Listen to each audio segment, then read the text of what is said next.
Alrighty. Let's consult the Oracle.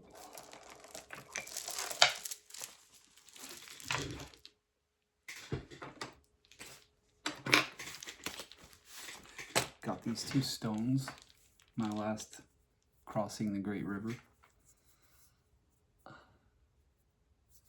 This one's incredible. I was intending to show you a ring I used to have that has a dragon on it, but it almost looks like the face of a panther too, kind of. But this is like a one-horned dragon. It's the back side of it. Also looks like a little spaceship. When I was a kid, I used to collect weird shit that looked like spaceships and fly it around, so this is very nostalgic and symbolic. And it's got a partner, the white one. Anyway, it's kind of like a yin and yang kind of jam.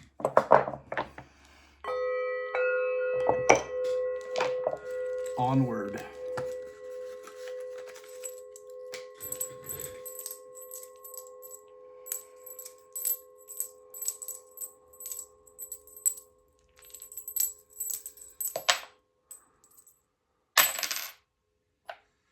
Two tails, one head, yang yang.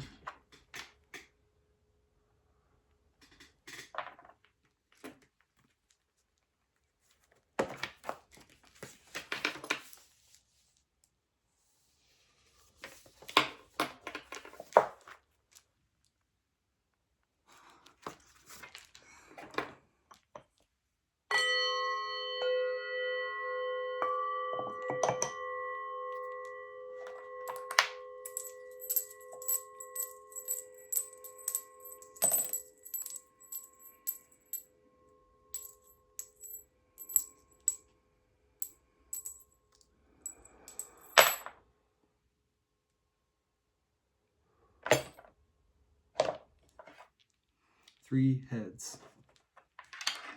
Old Yang.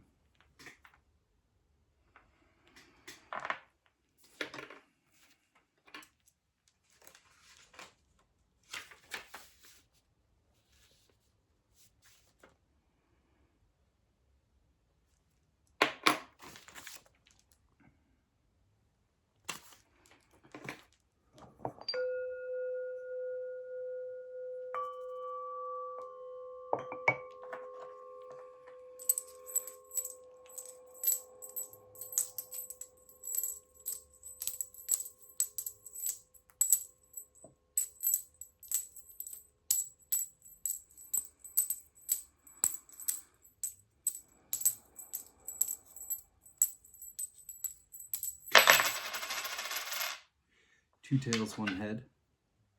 Yang Yang.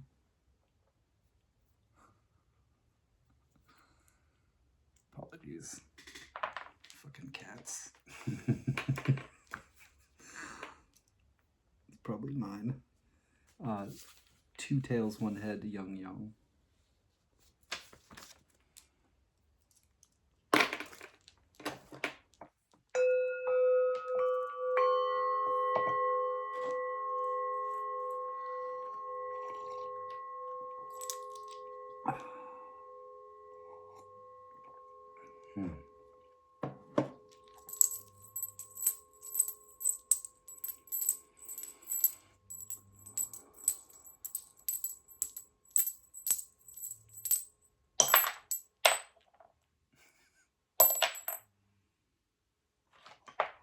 Two tails, one head.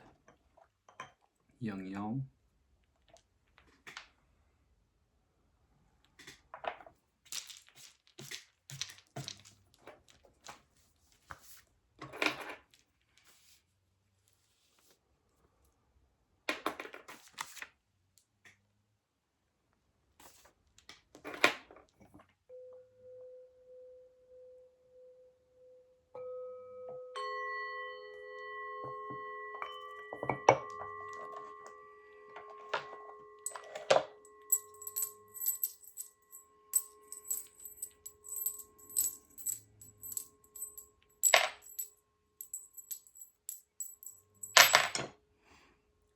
Two tails, one head. Yang Yang.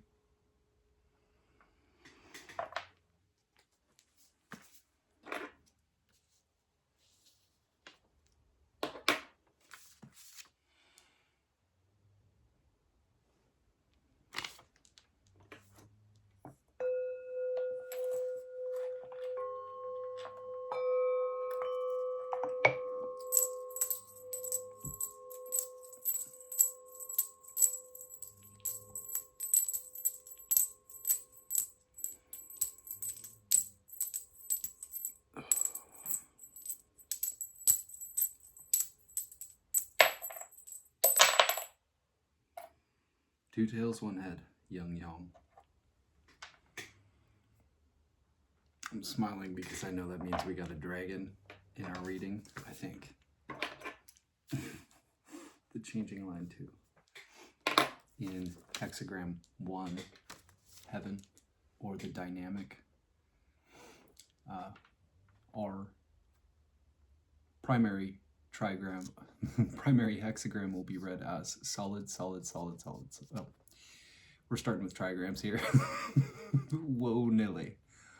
Solid, solid, solid for our bottom trigram of our primary hexagram. This is Qian heaven. Qian is superhuman cosmic law. Enduring, he determines the nature and development of all things, from the movement of the stars to the cycle of the seasons, to causing each individual seed to grow into its own kind of plant. Heaven is creativity in its pure form, the force that drives change and what endures within it. He confronts us with truth and what it demands, both as the absolute law of nature and as the challenge of individual calling, experienced as an inner law. He is both the awareness of what to do and how to be, and also the power to act on it. Heaven is Father, found in the northwest, the realm between autumn and winter, when the buds set and seeds fall to earth.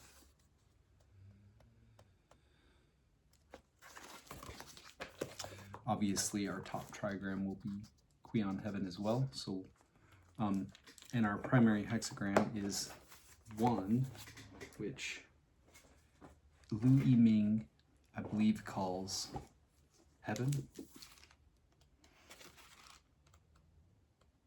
Getting ahead of myself here. Heaven, yeah.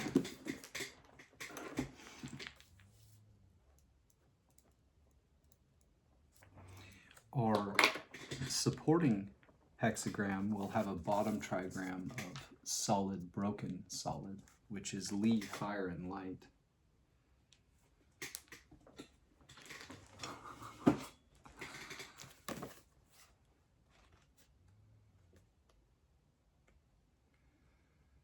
Goddamn. All right, Li, fire, and light. Li is fire and light, both inner and outer. As an inner light, she is consciousness at its most lucid and unclouded, holding things together in the mind, perceiving their differences and connections, and discerning the underlying patterns of relationship.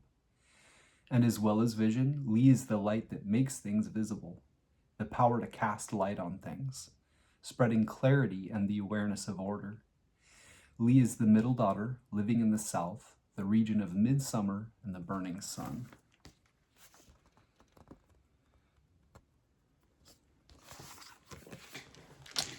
Kuan Heaven above Li, fire, and light give us a supporting hexagram of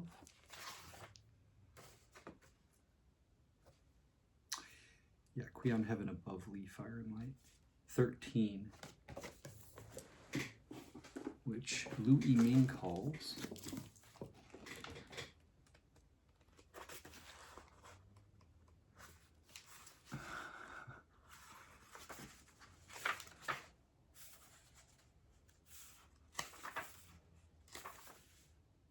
sameness with people. Mixing in with the ordinary world, concealing illumination, assimilating to others. I'll also show you Heaven. Sounded like a pickup line.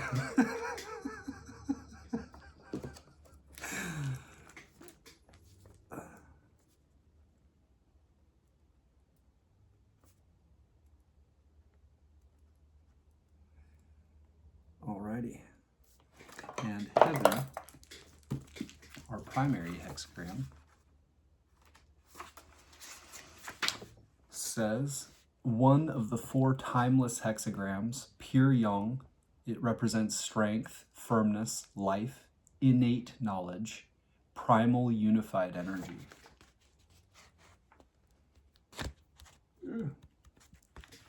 We'll get the secret hexagram at the very end, so it'll be a little bit of a surprise. To start out, we will look at the I Ching Tarot by Kibi, followed up by this Archetypes deck, the Shadow Integration Oracle. Do not purchase this, whatever you do. I had to fix most of the cards. This is hexagram 1, the creative / heaven.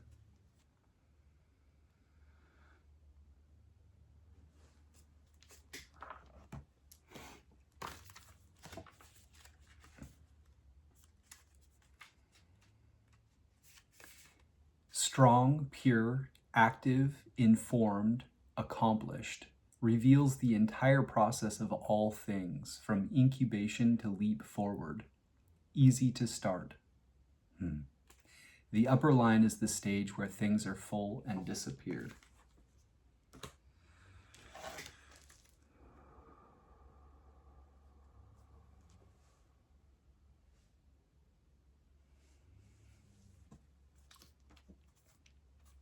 Next we have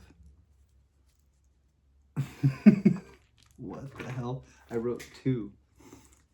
I think it's 13, sameness with people.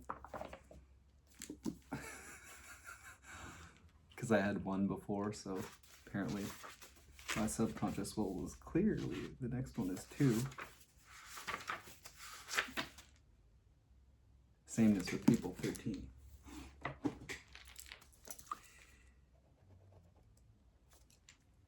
And with sameness with people,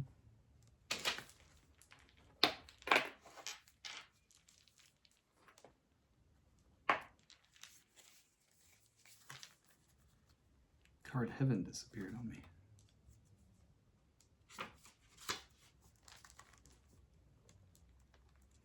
Whatever. Oh, here it is. 13. Fellowship. I just posted a music video, Tidal Wave, by Tom Misch.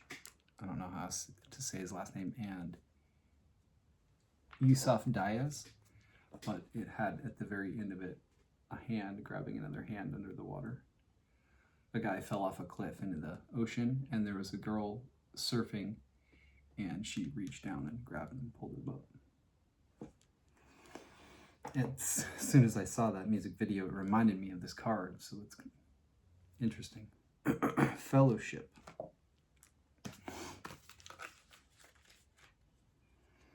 Or sameness with people.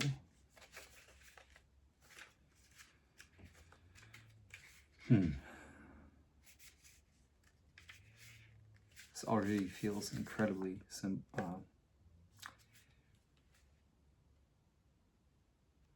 full. Fellowship. Seeks knowledge, comrades, intellectual activity. Before the sun is high in the sky, it looks for wisdom and wise men who are clearly strong. In the case of the top line, is their search in uninhabited land. Kiwi's not the clearest. Don't worry about it. Because we are next getting to this deck, I promised. And the very first card, creative, says, or heaven. This hexagram represents potent, initiating force and boundless energy, akin to the active principle of heaven. It signifies leadership, dynamism, and the raw power of creation in any situation. It is the beginning of all movement and manifestation. Embrace your innate power and bring your intentions into conscious light. Recognize where you might project unacknowledged creative drive onto others. Integrate this energy to lead your own path with integrity. Your unexpressed potential is calling to be seen.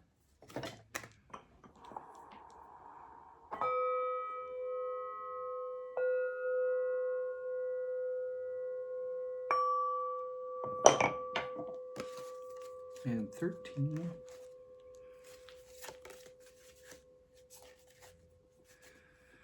She calls, or they call, fellowship.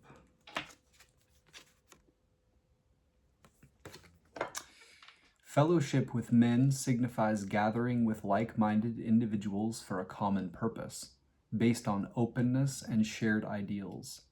It represents community, mutual understanding, and the strength of united hearts. True connection transcends superficial differences. Examine your ability to connect with others, noting any fears of rejection or tendencies towards isolation. Integrate the shadow of loneliness by reaching out with an open heart and finding your tribe. Genuine connection requires both vulnerability and clear boundaries.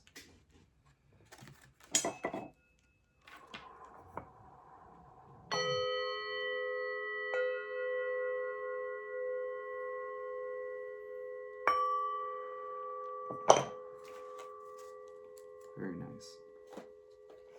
All right, next we will look at Hilary Barrett's I Ching, Walking Your Path, Creating Your Future. It's a very good beginning I Ching commentary. When we consult the Oracle When we approach the I Ching to consult the oracle, the question we bring to it will always have the general context. How can I act in creative relation with the spirits or forces shaping this moment of time? Key questions. How can you liberate creative energy? What wants to be created? Oracle. Creative force from the source, creating success. Constancy bears fruit. This is the pure creative spirit that flows through people and events. It drives towards manifestation and inspiration that wants to be realized. To begin with an opening to the source of the creative impulse, not plans or intentions, but the vital energy that powers them. It begins with an opening to the source of the creative impulse, not plans or intentions, but the vital energy that powers them. Then you create success by sustaining a continuous two-way flow between source and action. You step into the heart of a process of creation, welcome its momentum, and find ways to join and work with it. Through constancy, this brings out intrinsic potential and yields a harvest of positive results. To be constant is to be true to your intent, faithfully aligning all your choices with your original vision and carrying your understanding through in practice and over time. Image.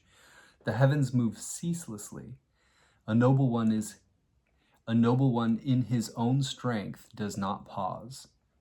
Creative force is the absolute power of heaven that moves the stars in their courses and makes the seasons turn. A noble one finds this creative force is within him, as close as his own breath. It does not need to pause and rest, and nor does he. Pair. Hexagram 1 is paired and contrasted with hexagram 2, creative. Heaven with a creative heaven with the receptive earth. They are the cosmic father and mother. Creative force is firm, the earth is open. Hexagram 1 has 6 firm yang lines. Hexagram 2 has 6 open yin lines.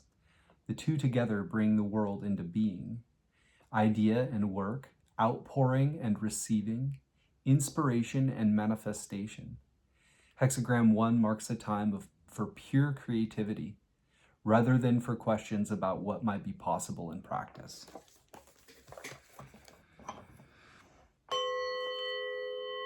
Sounds about right. And our supporting hexagram, which puts our primary hexagram in a broader context and influence, a direction of travel, an underlying issue that has to do with you and your relationship to it all. 13, people in harmony. Key questions. What are the unique contributions? Where is the common ground? How will your life change if your group expands? Oracle. People in harmony in the wilds, creating success, fruitful to cross the great river. A noble one's constancy bears fruit. Before I forget, it is of note that I think it was our primary hexagram in the last reading, or it could have been supporting, was hexagram 64, which closed out the I Ching, all of the hexagrams. And then in this reading, we're getting our primary hexagram as 1, like starting over the entire cycle. People create harmony with one another where they are of like mind and find a common cause. They come out from the walls of their villages to forge alliances in the wild country. That is, they seek out common ground where they can meet, beyond the familiar boundaries that usually define the limits of people like us. This means radically expanding the whole idea of who we are. Such fellowship is usually created between people, but it can also take place within an individual, for instance, between inner selves or between apparently unrelated traditions and ways of knowing. There is harmony when these are brought together in inner conversation to create strong alliances. There is strength and energy in alliance. People in harmony can commit themselves further, take greater risks. They can cross the river and enter new territories. Once there is agreement, it's worthwhile to follow the vision tenaciously with the constancy of a noble one. Image. Heaven joins with fire. people in harmony. A noble one sorts the clans and differentiates between beings. Imagine the fire reaching up towards the night sky, joining with the stars to cast light on the many clans gathered around it. A noble one has the clarity of vision to see the shared nature all the groups have in common, and also what is shared only within each individual group. And how this distinctiveness comes from their clannish roots. Harmony between people will not come about by forcibly amalgamating the clans. To disarm their natural defensiveness, the noble one needs first to recognize and respect identities different from his own. Sequence. People in harmony follows from hexagram 12, blocked. Things cannot end with blockage, and so people in harmony follows. The exclusive divisive mindset of us versus them must be replaced by a larger sense of fellowship. Human awareness lights up the world, perceiving and creating the possibilities for co-creation and overcoming the drift apart of hexagram 12. Pair. People in harmony forms a pair with hexagram 14, great possession. Great possession means crowds. People in harmony means connecting. There is power in groups and alliances, but the emphasis for now is on the human experience of harmony and connection, rather than on what might emerge.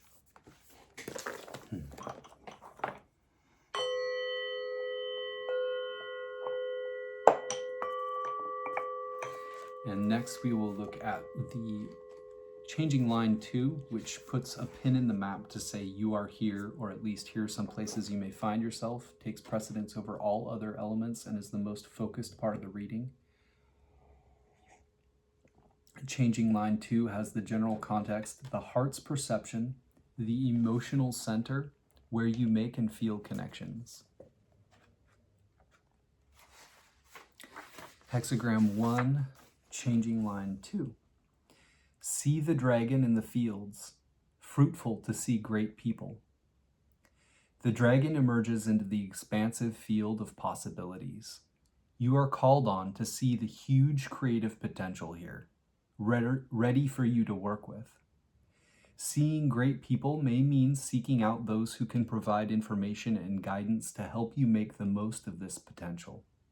It can also mean cultivating a clear inner vision of how it can be fulfilled in real human relationships, recognizing greatness and seeking to live up to it. You need to see both the dragon and the great person, both where the present potential is and what you have to aim for.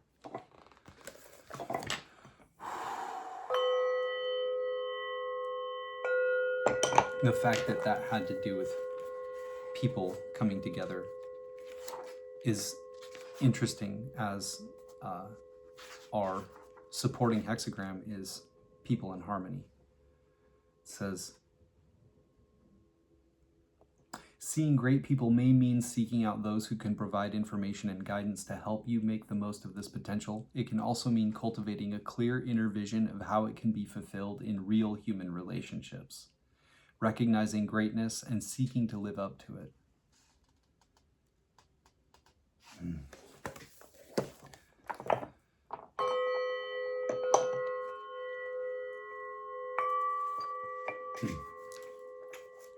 Next, we will look at Benabel Wynn in I Ching The Oracle.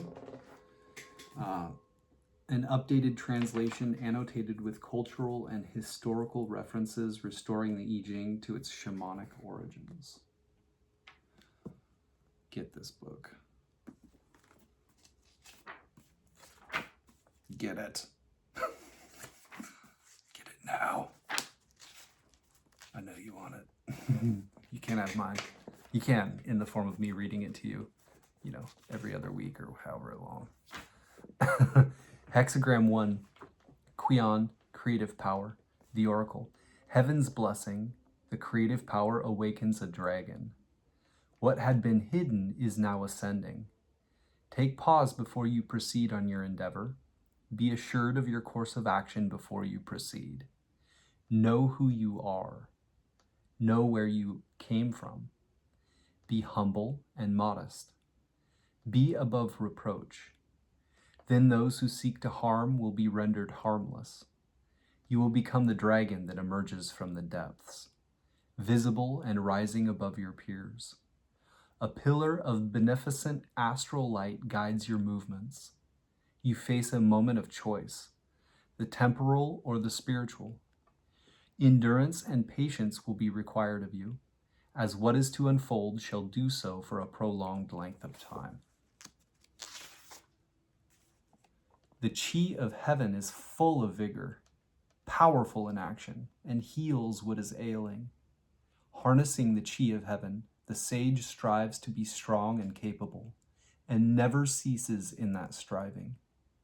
Know what is weak within you and strengthen it.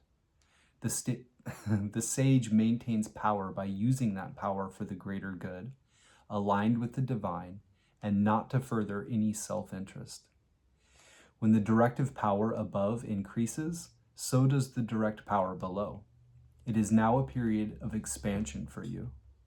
Sublime success, favors bestowed from heaven. Ruling a splendorous kingdom, bestowed with the graces of heaven and furthering the endeavor toward greatness. You are a pioneer. You wield both creativity and perseverance. Take pause before you proceed on your endeavor. Do not act on impulse. Instead, be a channel for the directive power of heaven. There is a marked difference between hearing your ego and listening to the voice of divinity. Listen to the voice of divinity. You want to be assured of your course of action before you proceed. Once you are assured of your course of action, act swiftly, firmly, and with conviction. You will not go wrong. You will become the dragon that emerges from the depths and become visible, rising above your peers. Know who you are before you proceed. Know where you want to go.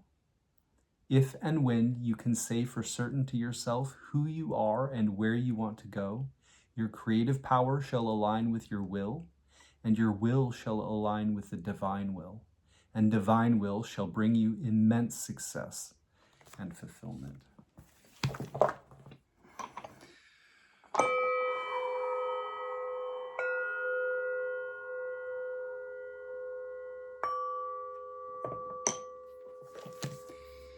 In our supporting hexagram, which puts our primary hexagram in a broader context and influence a direction of travel, an underlying issue that has to do with you and your relationship to it all. 13, Venabel Wynne calls Tong Ren, fellowship, the oracle. Now is the time for relationship building. Seek out a community of interest and seek interchange. Hold in common bond.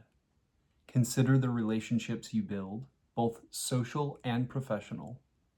Fellowship begins with giving, and that giving becomes exchange in its own natural course. Support the happiness of others, and others will support yours. Never let a friend walk alone at night. Generosity builds bridges and networks. To be enriched by fellowship, be one who enriches others. Help others with their aspirations first, and in time, you will find that you've accomplished your own. Heaven converges with fire, sovereignty and sovereignty, fellowship. The sage creates order and structure for the people. A collective is formed. Sign of the great sacrifice, auspicious, favorable for crossing the great stream. A favorable outcome prognosticated for the sage. A gathering in the field, the people gather and unite. Kindred spirits come together, fire illuminating heaven. Radiance, innovation, and cultivation cling to the creative force. Strength in the creativity, expansive creativity.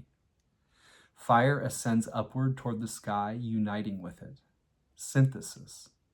Heaven and fire, together, they share universal interests and set aside private interests of the individual. Together, they pursue the goals of humanity, not the goals of one.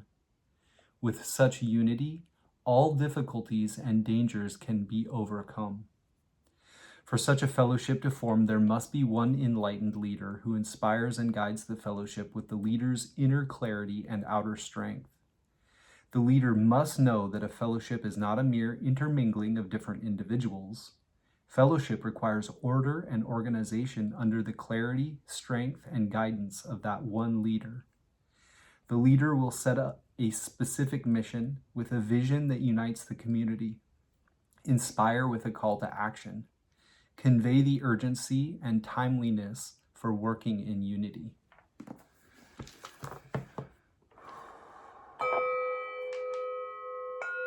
In our last reading, 64 said that the little fox did not get across the great stream. And in our supporting hexagram here, it said it was auspicious to cross the great stream. So that is incredibly good news. Next we will look at, let's do the alchemical one. Let's do Liu I-ming's Taoist teaching. Hexagram 1. Heaven. Heaven creates, develops, brings about fruition and consummation. Explanation. Heaven is sound in the sense of being strong and indomitable. The lines making up the body of the hexagram are all odd. This represents pure yang, so it is called heaven. This hexagram represents the advance of yang, whereby the science of building life acts with strength and uses the path of firmness. In strength, nothing is stronger than heaven. Heaven, as the Tao, is a flow of unitary energy, circulating continuously, never ceasing. There is nothing it does not cover, nothing that can harm it. This is the ultimate of soundness and strength. Therefore, producing things in spring is the creativity of strength. Creation means the beginning, the first arising of positive energy. When positive energy is born, all things sprout. Such is the strength of creativity. Developing things in summer is the growth of strength. Development is extension, the expansion of positive energy. As positive energy expands, all things develop and flourish. Such is the strength of development. Maturing things in autumn is the fruition of strength. Fruition is goodness, the proper benefit of positive energy. When positive energy achieves its proper benefit, all things come to fruition. Such is the strength of fruition. Storing things in winter is the consummation of strength. Consummation is quiescence, the resting of positive energy. When positive energy rests quietly, all things return to their root. Such is the strength of consummation. Creation, development, fruition, consummation, the successive movements of the 4 seasons, all are carried out by one strength. The one is the body. The 4 are the function. The body is that whereby the function is carried out. The function is that whereby the body is completed. Body and function are as one. Therefore, the Tao of heaven acts with strength unceasing. As for human beings, they first take form sustained by the energy of heaven, so they have the quality of strength of heaven inherent in them, and hence have this creativity, development, fruition, and consummation, the functions of strength. The quality of strength in people is original innate knowledge, the sane primal energy. This is called true yang, or the truly unified vitality, or the truly unified energy. Confucianism speaks of singleness of mind. Taoism speaks of embracing the one. Buddhism speaks of returning to the one. All of them simply teach people to cultivate this strong, sound, sane energy. This energy is rooted in the primordial, concealed in the temporal. It is not more in sages, not less in ordinary people. At the time of birth, it is neither defiled nor pure, neither born nor extinct, neither material nor void. It is tranquil and unstirring, yet sensitive and effective. In the midst of myriad things, it is not restricted or constrained by myriad things. Fundamentally, it creates, develops, and brings about fruition and consummation spontaneously. All this taking place in unminding action, not needing force. It comes spontaneously from nature, not forceful, yet strong. Strong, yet not forceful. Strength having no perceptible form or trace is referred to as the celestial human. Once it mixes with acquired temporal conditioning, temperament appears and is seduced by objects. The essential intimacy of heaven and humanity then becomes estranged by habit. People abandon the real and give recognition to the artificial, so innate knowledge is obscured. At this point, creation is not creative, development is not developmental, fruition is not fruitful, and consummation is not consummate. The quality of strength is already lacking, so the functions of strength are not what they are anymore. The spirit is dim, the energy is polluted, essence is disturbed, life is shaken. Though the body moves, positive energy dissipates, and death is inevitable. This is why the sages have the science of building life to restore the primordial in the midst of the temporal, whereby it is possible to sustain the original qualities of the strength of heaven, never to decay. The method of cultivation and practice is none other than this function of creation, development, fruition, and consummation. When people see through everything, look deeply into themselves, and turn around to set their minds on essence and life, then in the midst of trance, there will be a point of living potential that will subtly emerge. This is the creation of strength. If people can cultivate and nurture this single-mindedly, putting it into actual practice, persevering indefatigably, acting so as to achieve their aim, this is the development of strength. If people can cultivate their vital spirit and powerfully go forward so that strong energy is stabilized, objects do not obstruct them, and life and death are as one. This is the fruition of strength. If people can investigate things and attain knowledge, distinguish what is so and what is not, what is wrong and what is right, staying in what is appropriate and not deviating from it, this is the consummation of strength. Creation is whereby that strength is born. Development is whereby that strength is expanded. Fruition is whereby that strength is fulfilled. Consummation is whereby that strength is consolidated. Creation, development, fruition, and consummation are functions of one energy. Starting from effort, you end up in spontaneity, integrating completely with natural principle. Then this is the original face of innate knowledge, whereby you can share in the function of heaven and share in the eternity of heaven. However, in this science, there are medicinal substances. There is a firing process. There is a course of work. There is intensification and relaxation. There is stopping at sufficiency. You can advance into its marvels only if you practice it according to its laws and develop it with the appropriate timing. If you deviate in the slightest, you will fail altogether. If one of the four aspects, creation, development, fruition, or consummation is lacking, then the quality of strength will not be complete and life will not be your own. So it is necessary to know this firing process of advancing young.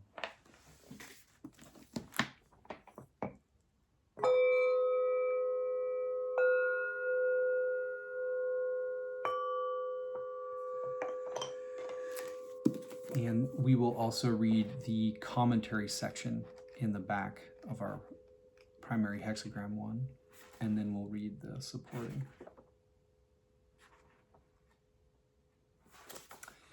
Heaven, heaven above, heaven below. The activity of heaven is powerful. Superior people thereby strengthen themselves ceaselessly. Heaven is the celestial, its quality is power. In this image, heaven is above and below. This is the image of the unified energy of heaven, which flows ceaselessly above and below, acting powerfully. What superior people see in this is that since humans originate from the energy of heaven, they have this powerful quality of heaven. This power originally flows unceasing and uninterrupted, but because of mixture with acquired conditioning, people abandon the real and enter the artificial, strengthening what should not be strengthened. So as a result, there is at times interruption from the flow of the original celestial power.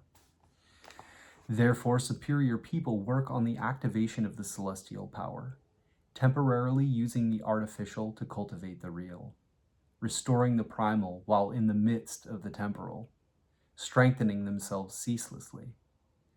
Strength means unbending firmness and strength, which myriad things cannot move. If one can strengthen oneself ceaselessly, then wholesome energy is always present, and one has inner autonomy. Wealth cannot make one decadent. Poverty cannot move one. Authority and force cannot suppress one. One does not act without propriety. One does not abide in untruth. One does not wreak injustice. Whether in pleasant or unpleasant circumstances, this strength is everywhere, never ceasing. Such action is, as it were, celestial. But there are people who are powerful in a worldly sense. There are people who are powerful yet are drawn by things to use their power externally. There are also people who can sometimes strengthen themselves, who start out diligently but end up slacking off, who follow the path but give up along the way. Genuine work of self-strengthening is all a matter of not ceasing. If there's any slacking off, if there is any personal desire, it cannot be called strength. It cannot be called self-strengthening. Only ceaseless self-strengthening can reach total integration with the celestial design, the indestructible, permanent state.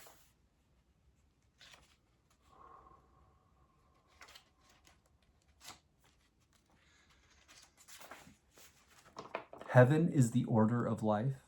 Life is the quality of power, which is the original, vast, true energy.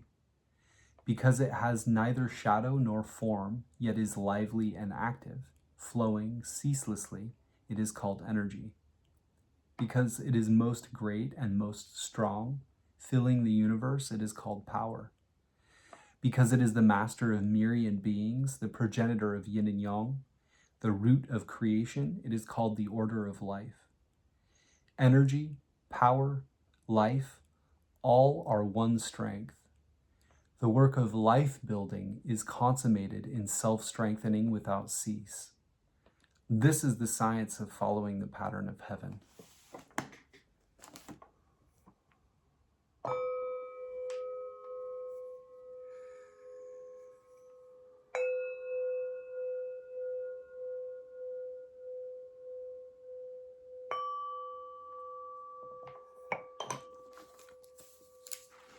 Next, we will look at the changing line 2 of our primary hexagram 1, heaven. It puts a pin in the map to say you are here, or at least here are some places you may find yourself. It takes precedence over all other elements and is the most focused part of the reading. Changing line 2 has the general context, the heart's perception, the emotional center, where you make and feel connections.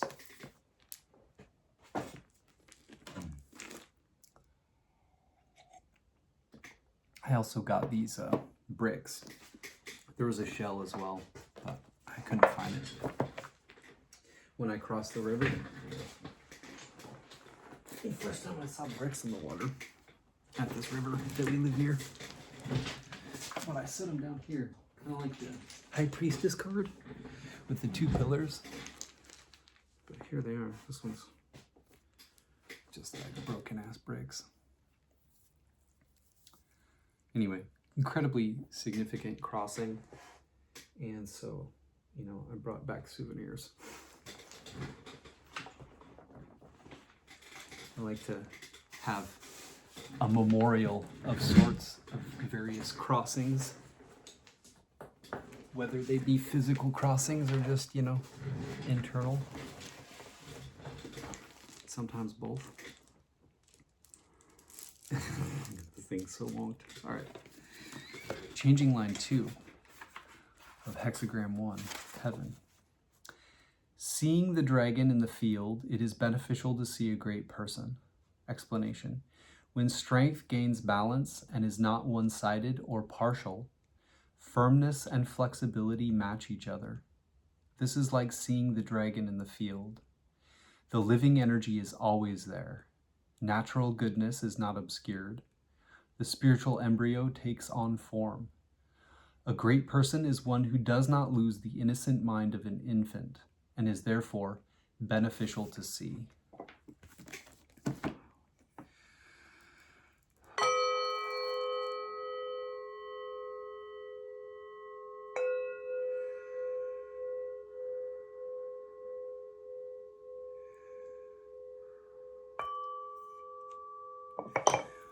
We were somewhere in the alchemical work where the embryo was being created and was waiting, molting or transmutation. And then in the very next I Ching reading, we got molting or transmutation. It was a metamorphosis or molting. So that was interesting. And now in here, the most focused part of the reading, it says that the spiritual embryo takes on form. So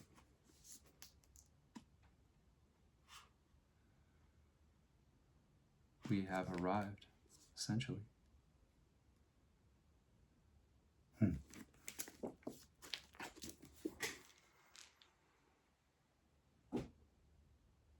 I read People in the Home out of here, right? I read all 13.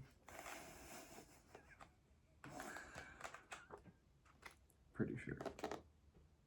Nope. Or did I?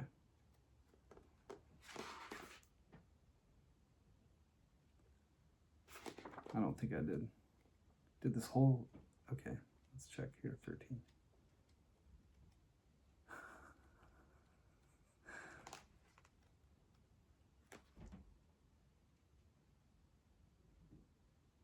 Yeah, okay.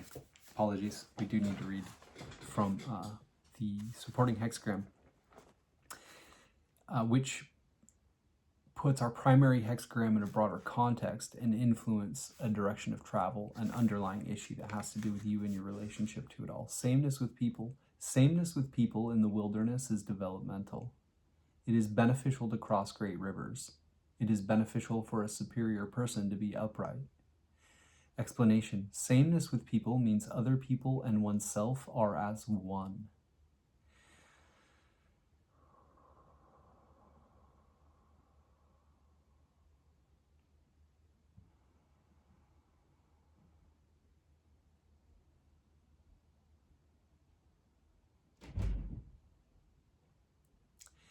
As for the qualities of the hexagram, above is heaven, strong, and below is fire, luminous. Employing strength with illumination, making illumination effective by strength, being truthful within and adept without, developing oneself and others as well. It is therefore called sameness with people.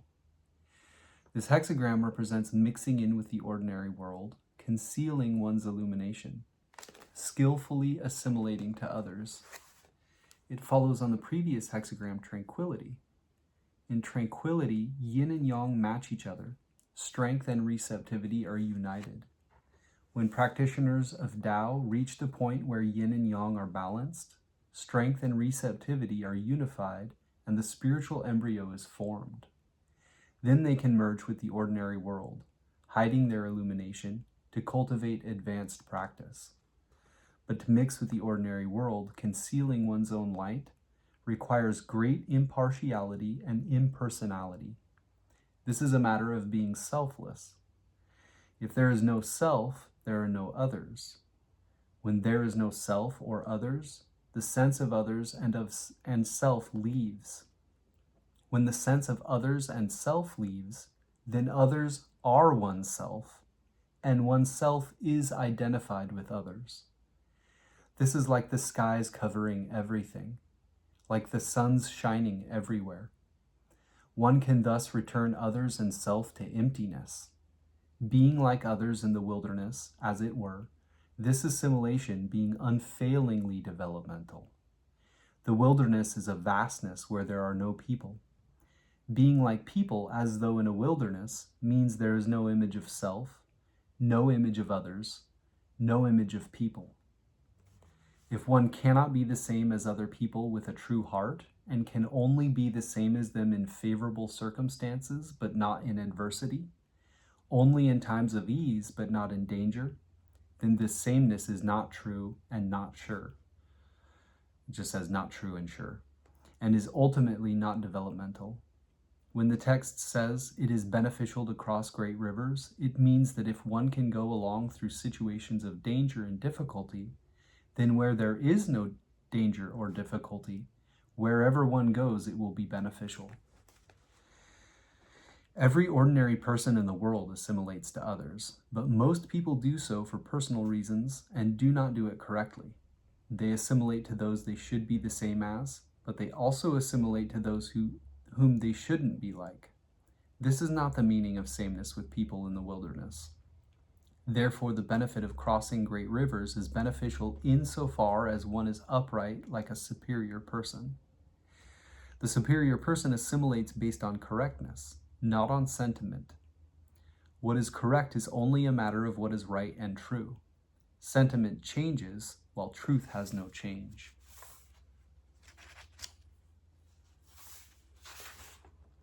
If one assimilates based on truth, then there is no sentiment. When there is no sentiment, the ideas of others and self both are transformed. Only truth is to be preserved. Inwardly, one can thereby develop oneself and outwardly develop others. Seeing afar by means of illumination, acting directly by means of strength and illumination both working, firmness and flexibility balancing each other, inwardly not losing oneself, outwardly not hurting others, round and bright, clean and bare, one stands in the midst of myriad things without being inhibited by myriad things. One is within yin and yang without being constrained by yin and yang.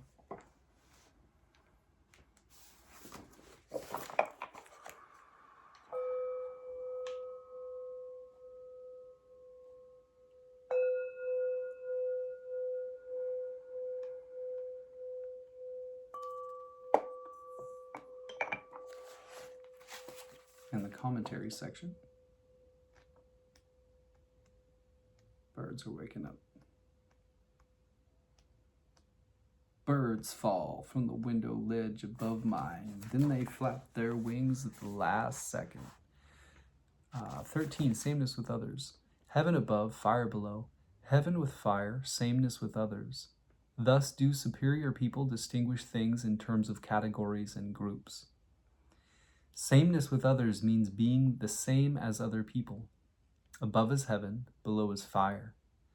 Fire is the sun. The sky covers everything. The sun shines on everything. The sky and the sun are in the same place, impartial and illuminating. This is the image of sameness with others. What superior people see in this is that when practitioners of the Tao deal with people, it is important to be able to be the same as others. Yet it is most important not to assimilate to them arbitrarily. So they distinguish them in terms of categories and groups. Categories and groups are internally similar and united, like different classes of people, each having their own groups. Superior people see each group as a category in which all members are the same. Distinguishing means differentiating. Things are things that are right or wrong, good or bad. Superior people must distinguish things. They dare not arbitrarily consider all categories and groups the same. This is how they model themselves on the impartiality of heaven and distinguish things in emulation of the illumination of the sun. When one is impartial and also lucidly aware, there is no one in the world one cannot be the same as, and there is nothing in the world that is arbitrarily considered the same as something different.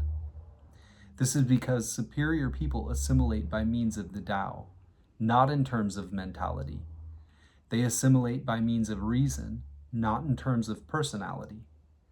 This is what is called harmonizing without being influenced, associating without becoming a partisan. This is how the sky and sun are the same toward things, and this is how superior people are the same with others.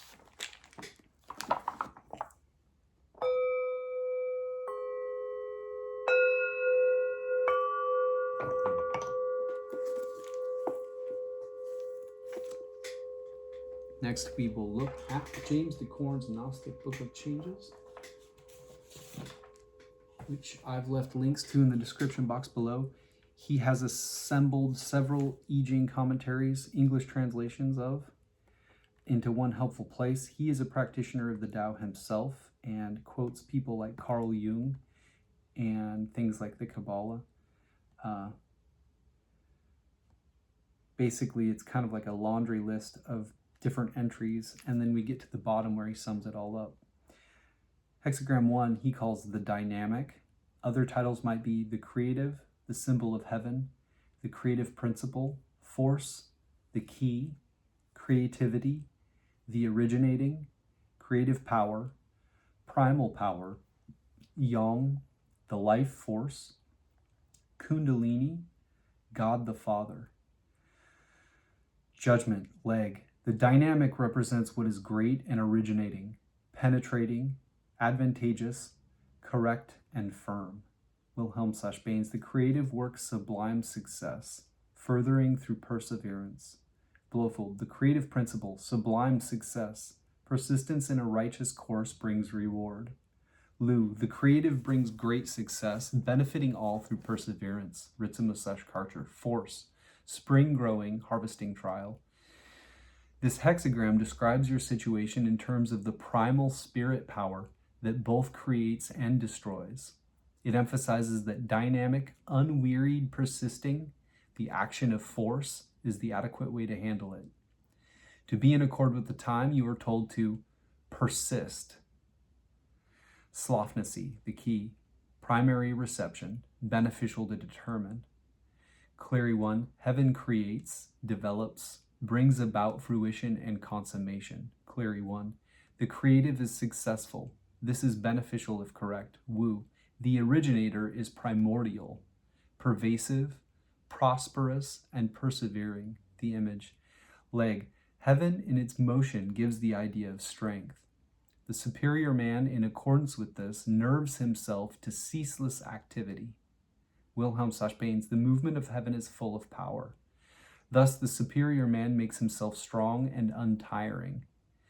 Blofeld, this hexagram symbolizes the power of the celestial forces in motion, wherewith the superior man labors unceasingly to strengthen his own character.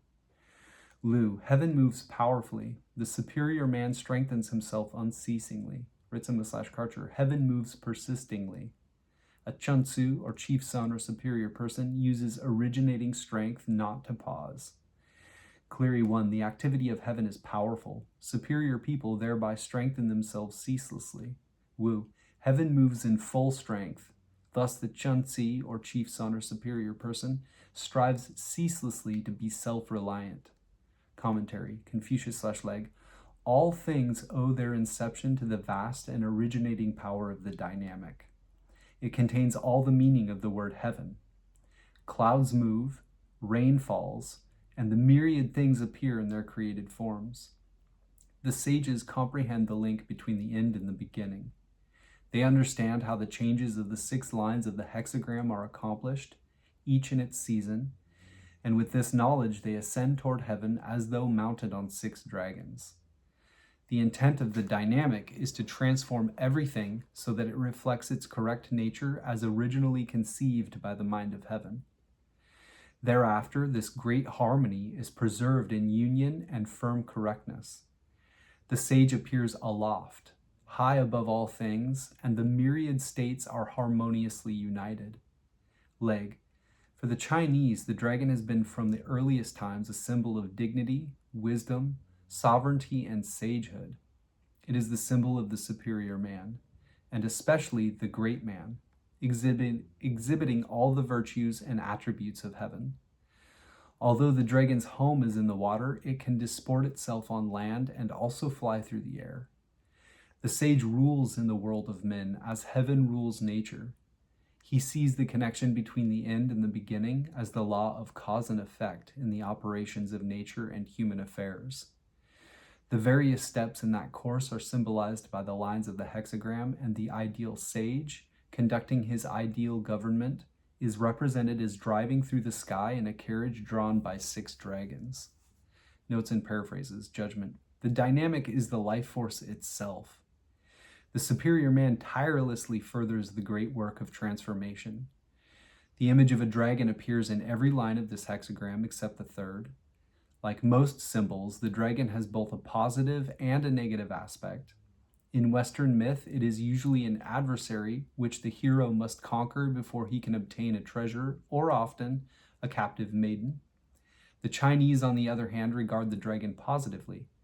Blowfold comments, in China, the dragon has always been regarded as a highly admirable creature of celestial origin. Dragons provide rain, make rivers run, and rule the ocean. The European dragon is clearly of another species. The other thing that we were waiting for was rain, but we did get it in the last hexagram, and that was necessary for the alchemical work, I believe, too. This seeming anomaly may say more about how East and West perceive the forces of nature rather than refer to any true differences in the forces perceived. Wilhelm compares the dragon to the electrical energy within a thunderstorm. As lightning, it can destroy us, but in the form of electricity, it can be harnessed to do useful work. A dragon is nothing if not a huge serpent, and this suggests the idea of the serpent power, or kundalini energy, which when aroused in the human body has been likened to a sudden jolt of electricity running up from the base of the spine to the top of the head. The kundalini force is equated in turn with sexual energy, dynamic power which ensures the continuance of all but the most primitive of living organisms. Without the powerful energy of sexuality, life as we know it could not exist. When the dragon remains unconquered in the cave-like depths of the unconscious, the life force autonomously rules our lives and we become passive vehicles for random desires and appetites.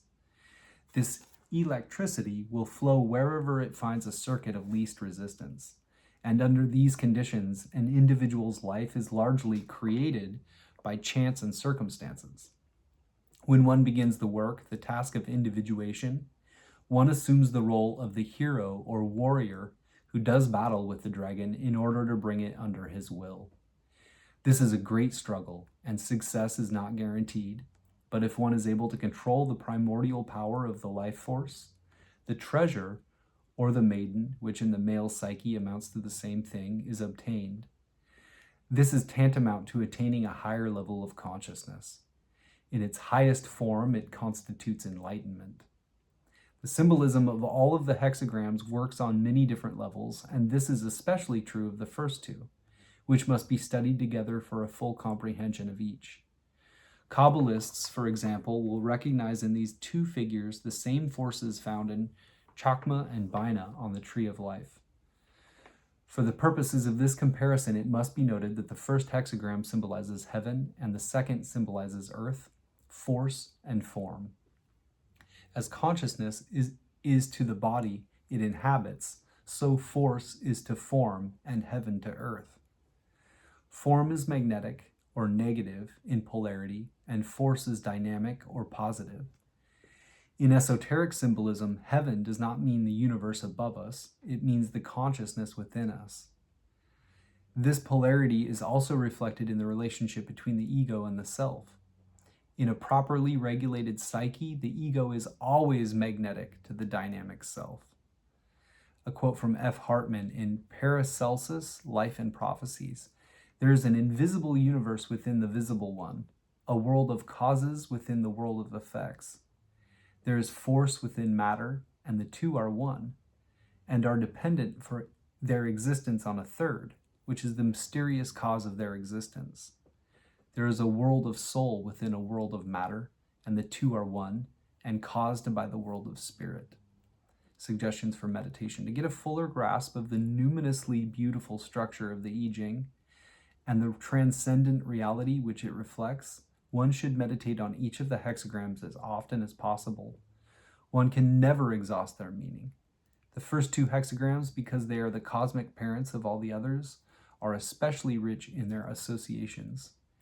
Here are a few suggestions for meditation. 1. Compare and contrast the general ideas in the first three hexagrams, noting how the third is a logical progression of the first two. 2. The Confucian commentary on the dynamic is particularly rich in meaning. Read it over and over again. It contains the principles of the work as outlined in more detail in other hexagrams. Compare the sixth sentence with the ideas in hexagram number 20, contemplation. 3. Compare the first two hexagrams with hexagram number 11, harmony, and number 12, divorcement, noting the implications of the symbolism in terms of the proper management of the work.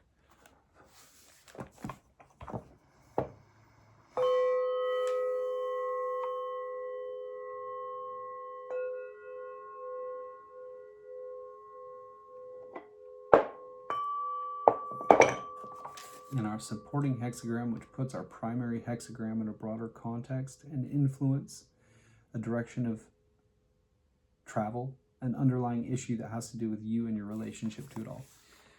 Hexagram 13, union of forces.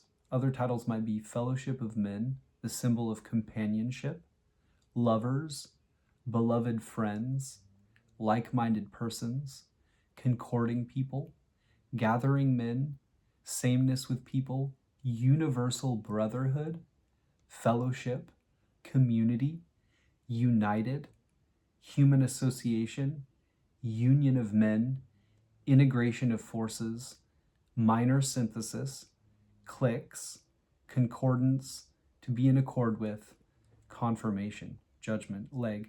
Union of forces appears to in the remote districts of the country, indicating progress and success. It will be advantageous to cross the great stream. It will be advantageous to maintain the firm correctness of the superior man. Wilhelm/Bain's fellowship with men in the open, success. It furthers one to cross the great water. The perseverance of the superior man furthers. Blofeld, lovers or friends in the open, success. It is advantageous to cross the great river or sea, to make any kind of journey. The superior man will benefit if he does not slacken his righteous persistence. Lu, fellowship of men in the open or countryside, success. It benefits one to cross the great water. It benefits the superior man to continue his task. Ritzema/Karcher, concording people, tending towards the countryside, growing, harvesting, wading the great river, harvesting, Chun-Tzu, or chief son or superior person, trial. This hexagram describes your situation in terms of sharing a goal with others. It emphasizes that finding ways to cooperate with and harmonize people's efforts is the adequate way to handle it. Slofnacy, gathering men in the wilds, receipt, beneficial to ford the great river, beneficial for the gentleman to determine. Clary 1, sameness with people in the wilderness is developmental. It is beneficial to cross great rivers. It is beneficial for a superior person to be upright. Beneficial for a leader to be correct. Wu, fellowship in the open is pervasive, etc. It will be advantageous to the Chun-Tzu or chief son or superior person who perseveres. The image, leg. The images of heaven and fire form union of forces. The superior man, in accordance with this, distinguishes things according to their kinds and classes. Wilhelm/Bain's heaven together with fire, the image of fellowship with men. Thus, the superior man organizes the clans and makes distinctions between things. Blofeld. This hexagram symbolizes heaven, the sun, and fire representing a pair of lovers. The superior man treats everything in a manner proper to his kind. An analogy based on the component trigrams between the sun and fire, which to some extent are of a kind. Lu. Fire goes up to heaven, symbolizing fellowship with men. The superior man organizes his kinship group or party and sorts them out. Ritzema/Karcher, heaven associating with fire, concording people, A Chun-tsu, or chief son or superior person, uses sorting the clans to mark off the beings. Clary 1, heaven with fire, sameness with others. Superior people distinguish things in terms of categories and groups. Clary 2, leaders distinguish beings in terms of classes and families. Wu, heaven above and fire below form fellowship. The Chun-tsi, or chief son or superior person, distinguishes things by their kinds. Commentary. Confucius/Leg, in union of forces, the magnetic line has the central place of influence and responds to her correlate line in the upper trigram of strength. The hexagram takes its name from the upper trigram of strength, lending its power to the lower trigram of clarity and intelligence. This represents the correct course of the superior man. It is only the superior man who can comprehend and affect the minds of all under the sky. Leg, union of forces describes a condition which is the opposite of the preceding hexagram of divorcement. What was there distress and obstruction is here a union of forces, but it must be based entirely on the good of the whole, without any taint of selfishness. The dynamic line correctly in the fifth place occupies the most important position, and has for his correlate the magnetic second line, also in her correct place. The one female line is naturally sought after by all the male lines. The editors of the Konghasi edition would make the second line respond to all of the lines of the upper trigram as being more agreeable to the idea of union. The upper trigram is that of heaven, the lower is of fire, whose tendency is to mount upwards. This image suggests the fire ascending, blazing to the sky, and uniting with it. All these ideas are in harmony with the notion of union, but it must be free of all factionalism, and this is indicated by its being in the remote districts of the country, where people are unsophisticated and free from the corrupting effects of urban intrigue. Although a union from such motives can cope with the greatest difficulties, yet a word of caution is added. Notes and paraphrases. Judgment. Connections are being made. If you are able to maintain your will, it is advisable to push for a synthesis. The superior man differentiates and prioritizes. He sorts and evaluates his options. This is another image of union, not the supreme union of hexagram number 11, harmony, but a subordinate union of forces within the psyche which builds toward an eventual grand alliance. The component trigrams show the union of strength and clarity, suggesting that a certain level of mental comprehension is involved. To receive the hexagram without changing lines is often a confirmation of your particular thought, saying, in effect, you've made the connection. Comprehension, synthesis, involves making distinctions, analysis, a paradoxical process in which one must divide before one can reunite. This is the solve et coagula of alchemy. Thus we see the superior man in the image creating categories to bring about union. This is discrimination directed toward reclassification or rectification. For example, a heterogeneous mixture of vegetable and flower seeds is made meaningful when one sorts them into their separate categories. The disparate elements then become coherently united. In I Ching terms, each line obtains its proper correlate, as in hexagram number 63. A quote from Plotinus in the Enneads: dialectic alternates between synthesis and analysis until it has gone through the entire domain of the intelligible and has arrived at the principle. Stopping there, for it is only there that it can stop, no longer busying itself with a multitude of objects, since it has arrived at unity. It contemplates.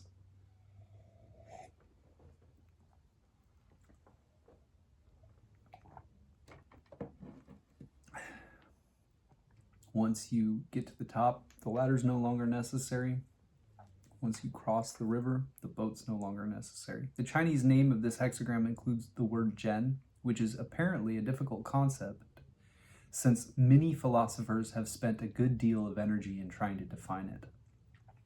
A quote from Wing Tsit Chan in A Source Book in Chinese Philosophy. Zhen has been variously translated as benevolence, perfect virtue, goodness, human-heartedness, love, altruism, etc. None of these expresses all the meanings of the term. It means a particular virtue, benevolence, and also the general virtue, the basis of all goodness. Neo-Confucianists interpreted it as impartiality, the character of production and reproduction, consciousness, seeds that generate, the will to grow, one who forms one body with heaven and earth, or the character of love and the principle of mind. In modern times, it has even been equated with ether and electricity. Chu Hsi defines Gen as the character of mind or psyche and the principle of love, union. Interpreted in this way, we are enabled to apprehend the essence of the word love, which is union, becoming one with its object. I have chosen the title of Union of Forces to emphasize intrapsychic dynamics which are not immediately obvious in Wilhelm's title of Fellowship with Men. For example, in dealing with questions pertaining to the work, the concept of ego states or subpersonalities is often relevant to the symbolism of this hexagram. A quote from J.G. Watkins in The Therapeutic Self: "The human self has been described here as composed of different ego states, separated by boundaries. It has been likened to the structure of political principalities. From clinical observation, we find that ego states can cooperate for mutual well-being, like allied nations against a common enemy. An ego state may become split, like East and West Germany, or fracture into many segments, like the Austro-Hungarian Empire.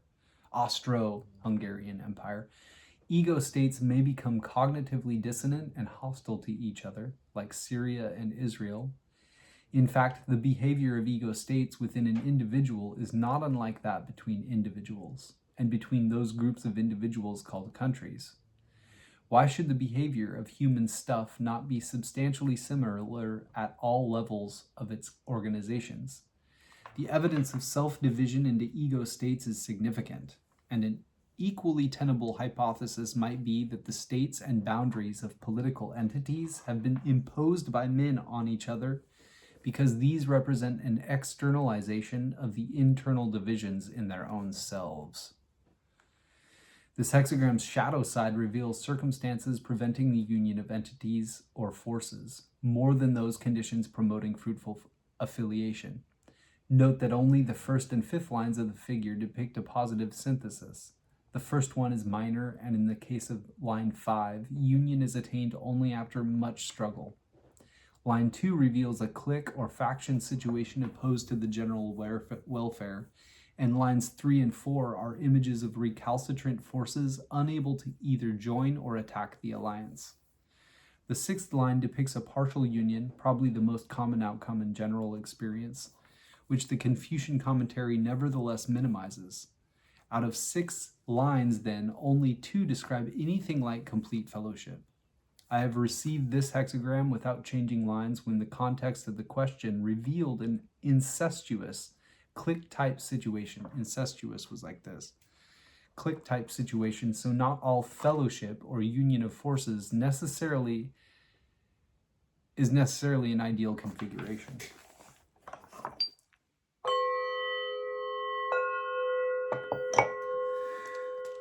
Next, we will go back to our primary hexagram 1 and read changing line 2, which puts a pin in the map to say you are here, or at least here are some places you may find yourself, takes precedence over all other elements, and is the most focused part of the reading.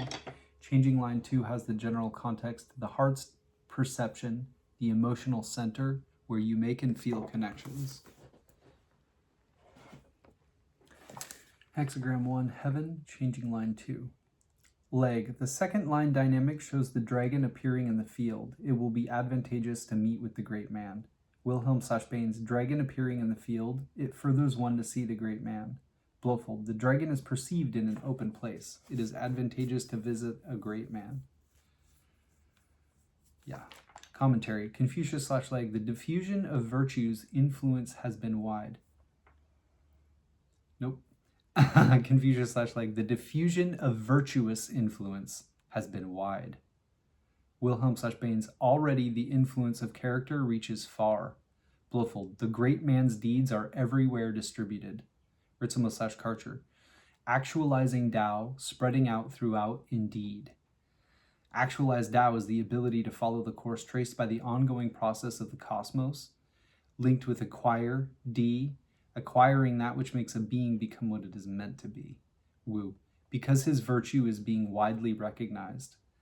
The master said, there he is, with the qualities of the dragon and occupying exactly the central place. His everyday speech and conduct is natural and without affectation. He is on guard against depravity and thereby preserves his inner virtue.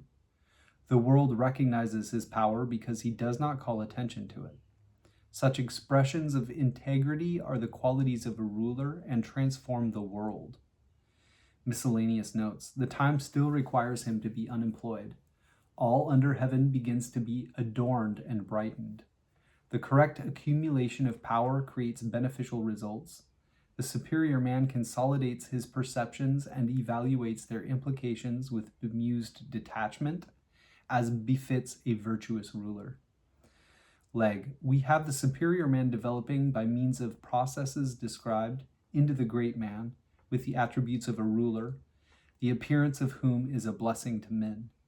Notes and paraphrases Su. A transformation ensues.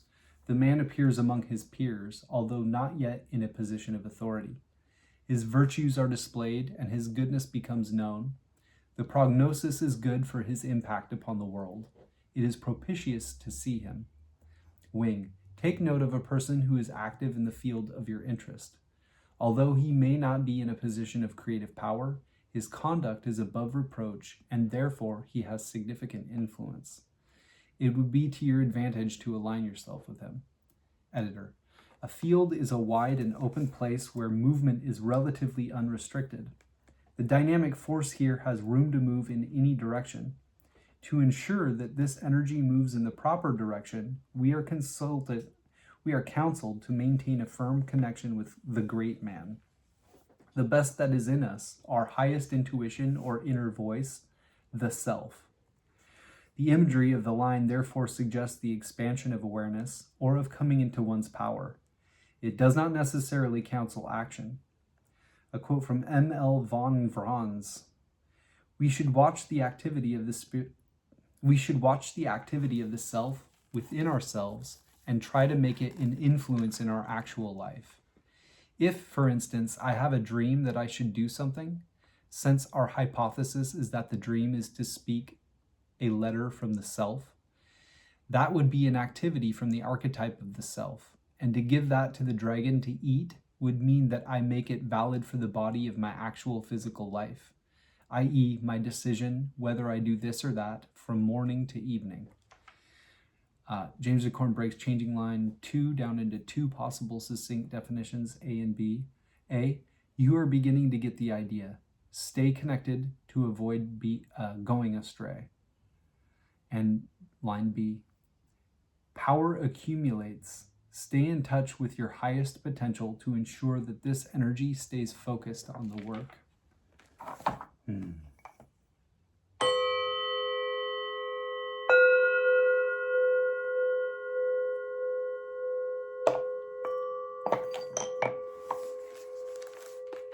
All right.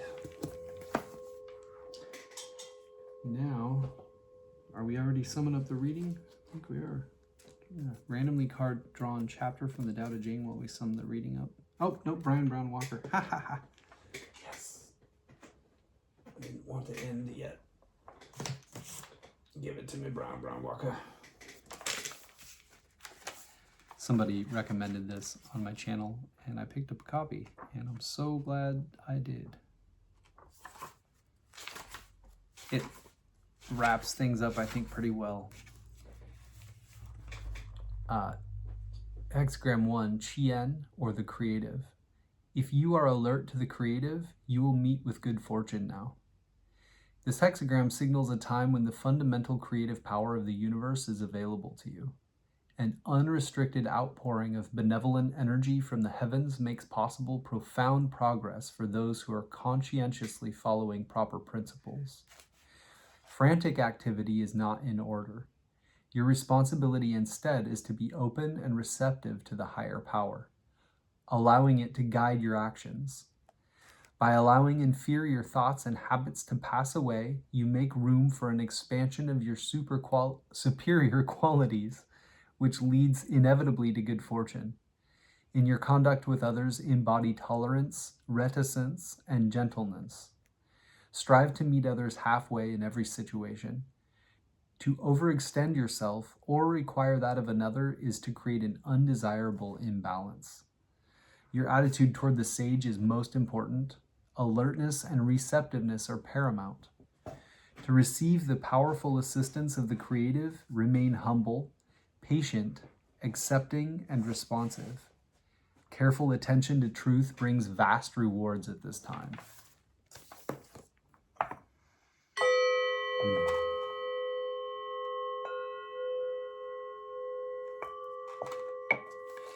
And supporting hexagram 13, sameness with people, which puts our primary hexagram in a broader context and influence a direction of travel, an underlying issue that has to do with you and your relationship to it all. Ching Reading, or fellowship with others.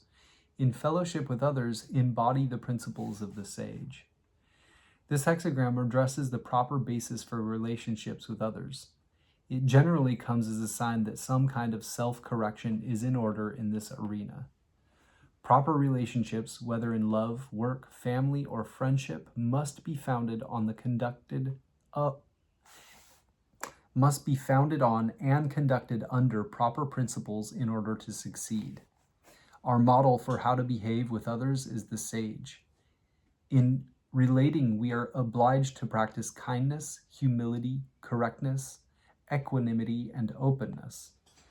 Wherever we depart from these, we lose the aid of the higher power and risk an encounter with misfortune.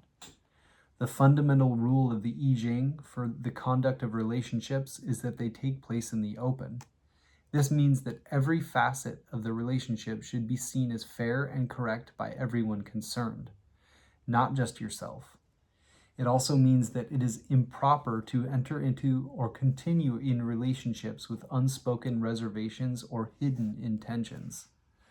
Exceptional things can be accomplished by those who come together correctly in fellowship, now under the guidance of an enlightened leader or leaders. Seek that role by patterning yourself after the sage. Meet others halfway in a spirit of sincerity and receptivity. Give trust where it is due. Where it is not, do not resort to harshness. Reserve and reticence are adequate measures. Avoid the formation of factions and cliques, and correct your errors in relationships as soon as you become aware of them. In this way, you can accomplish magnificent deeds now.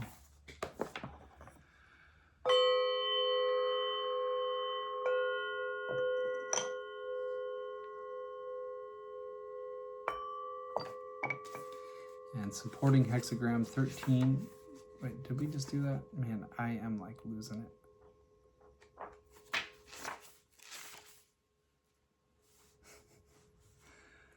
Yeah, we read this.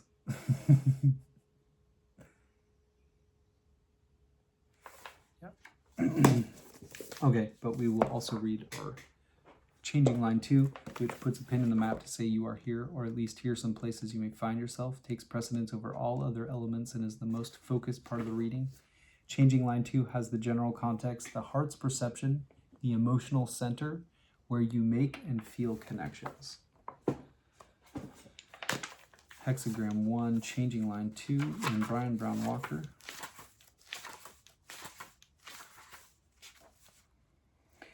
The light begins to emerge. Resist the compulsions of the ego to influence others and gain recognition. Modesty furthers.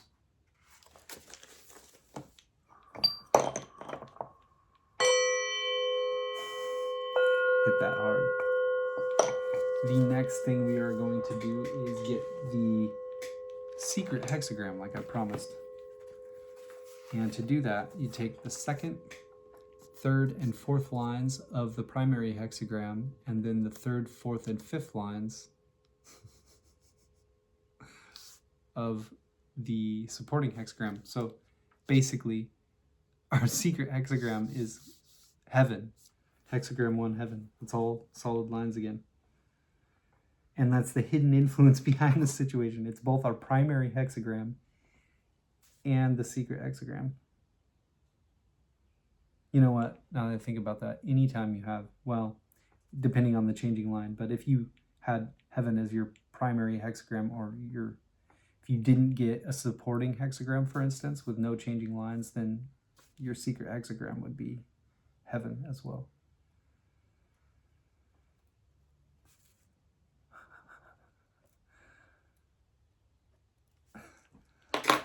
That's awesome. So we don't need to cover that, but that's significant, I think. All right.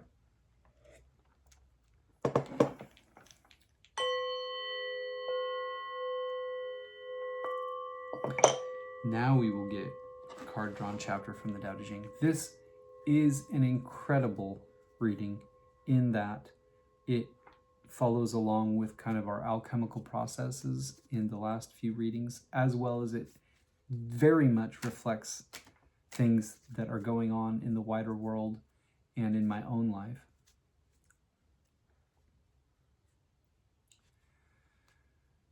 It is time, essentially, to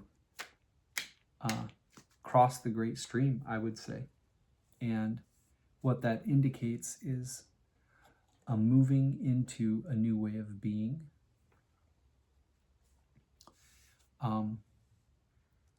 And in this particular situation, I would think that it indicates transformation and potentially even awakenings with like Kundalini. With sameness with people associated with it. One of the things James de Corn said, as the title could have been, was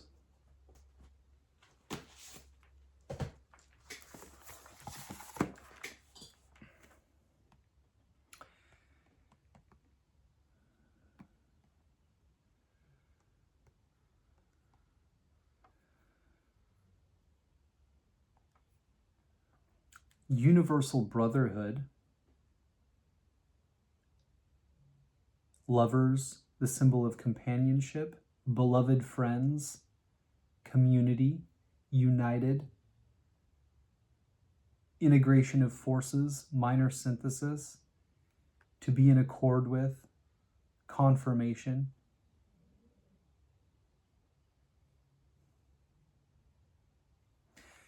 That being the supporting hexagram sandwiched in between the primary hexagram and the secret hexagram of heaven. Wow, that's interesting. We've got a fellowship sandwich with the bread being heaven. A bunch of sane people squished between heaven.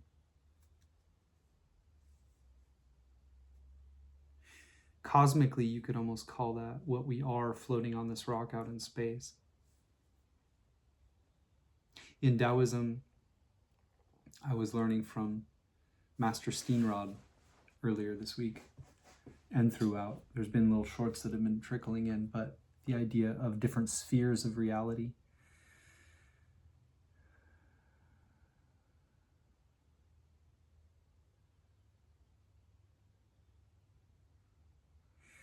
And that the social sphere is on the low end, and then there's a martial sphere above that, and then the Chi sphere, and then I think the Tao sphere.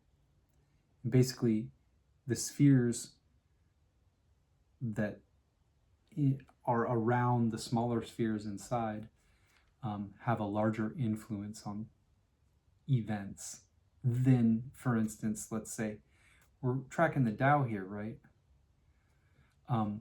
That sphere is greater even than the martial sphere. So that is incredibly empowering. In the world, what appears to be this mass amount of power and, nuclear capability and just devastating weaponry and just people using all manner of instruments to destroy one another. That appears to be the largest, most powerful thing. And yet the Qi sphere and the Tao sphere actually are more powerful or all-encompassing than just what's going on either socially or martially.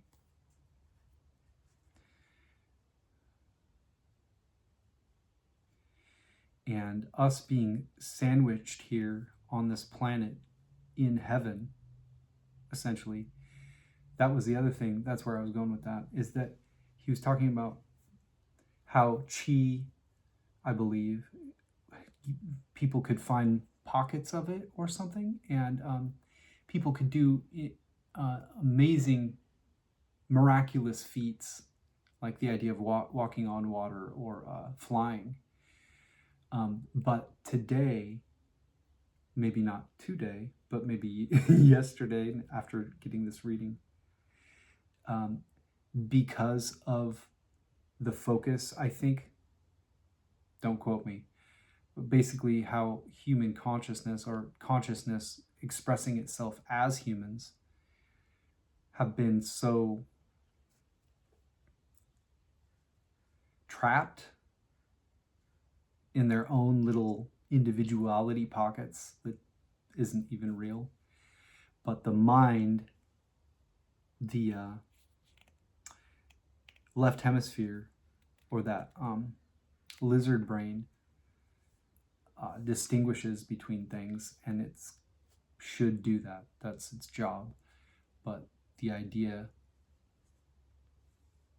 that you get an entire species of people, for the most part, living in those conditions of individuality and that being the highest of ideals,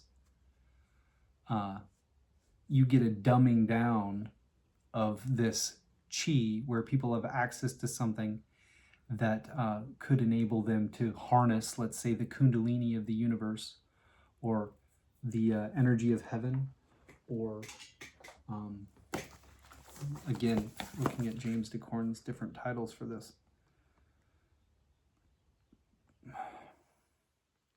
And he called 13 Union of Forces. One of them is called the Key, or force, or creative power, or primal power, or the life force, or God the Father. So I'll bring it back again and talk about what Paul said, where he said, in him we live and move and exist and have our being. That's also a great example of this, is that we are sandwiched in God. And it's not only the primary hexagram. So the sameness of people isn't even the primary hexagram. But that's the delicious part that makes a sandwich.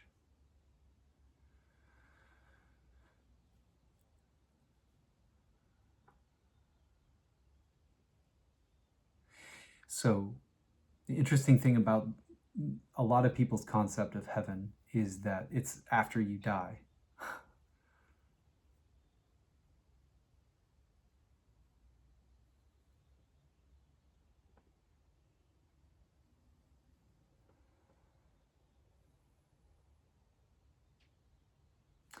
But let's say you're all-encompassing consciousness, and you had the opportunity to learn yourself from the inside, maybe.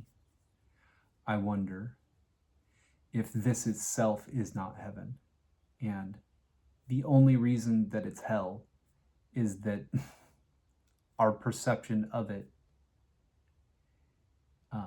traps us in a loop of misaligned action,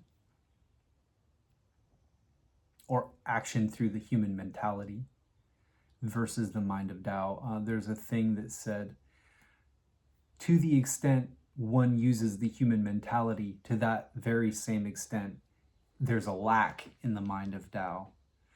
And again, going back to that bicameral mind theory, that would just be the difference between, in my perspective of this, an overusing or unbalance toward the left hemisphere of the brain. And what I hope that this entails here is that basically my purpose for existence on this planet, as far as I recognize it to be, has been completed. And this would be, to date, the most iconic and important of the readings that I've ever performed.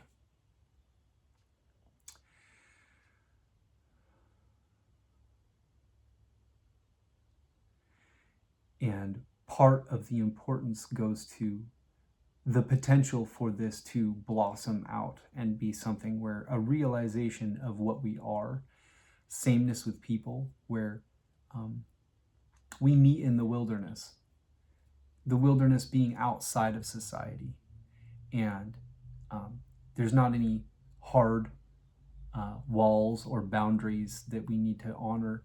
The fact that we're in the wilderness, or that we're in our nature, or that more natural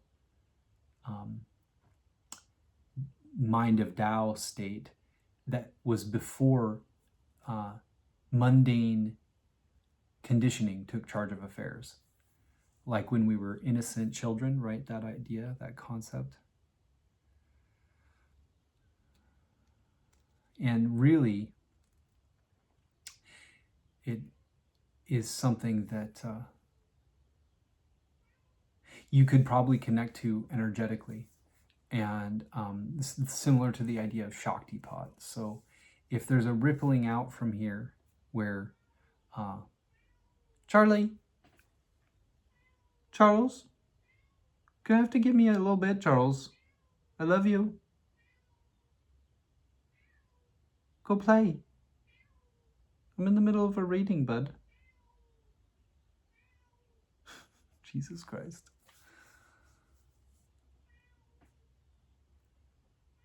Cat. Confirmation.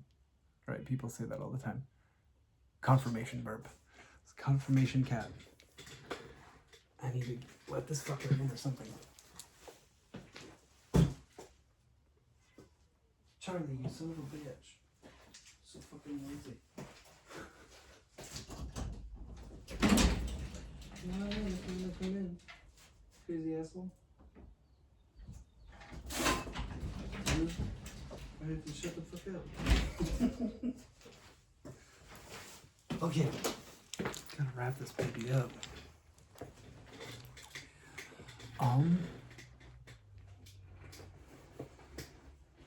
What would I say at a time like this?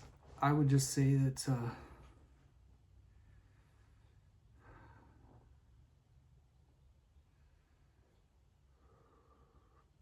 really not a whole lot.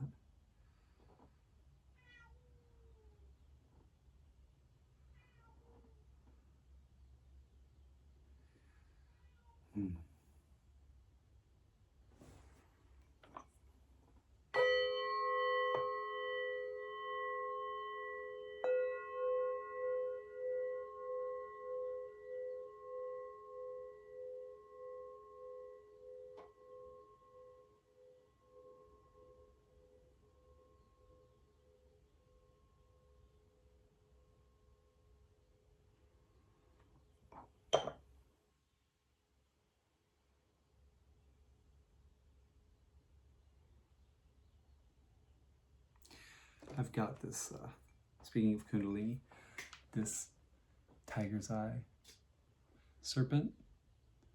Shit, again, can't tell if it focuses. In this root chakra singing bowl here.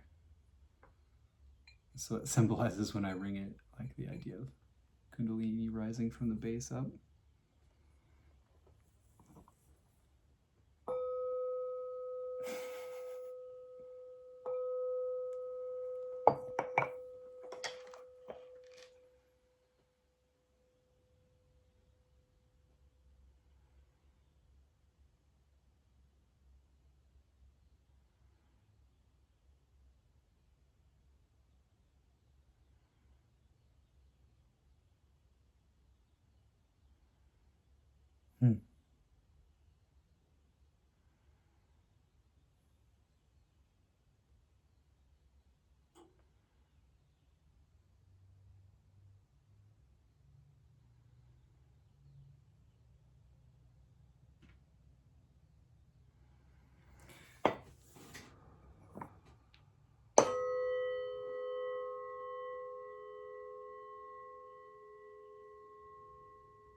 Now I kind of just want to hang out with you.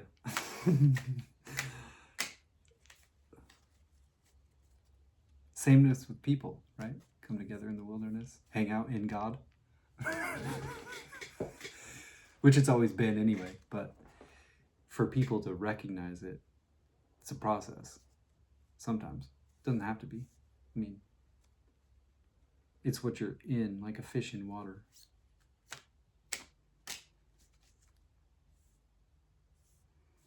And the fact that sameness with people was combined with that, it's like way too perfect.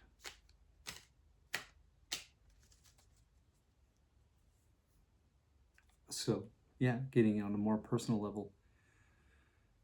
When we got the last reading, and it was not yet across, but it felt like all of this intensity was pushing this fox to cross the river, the great stream. But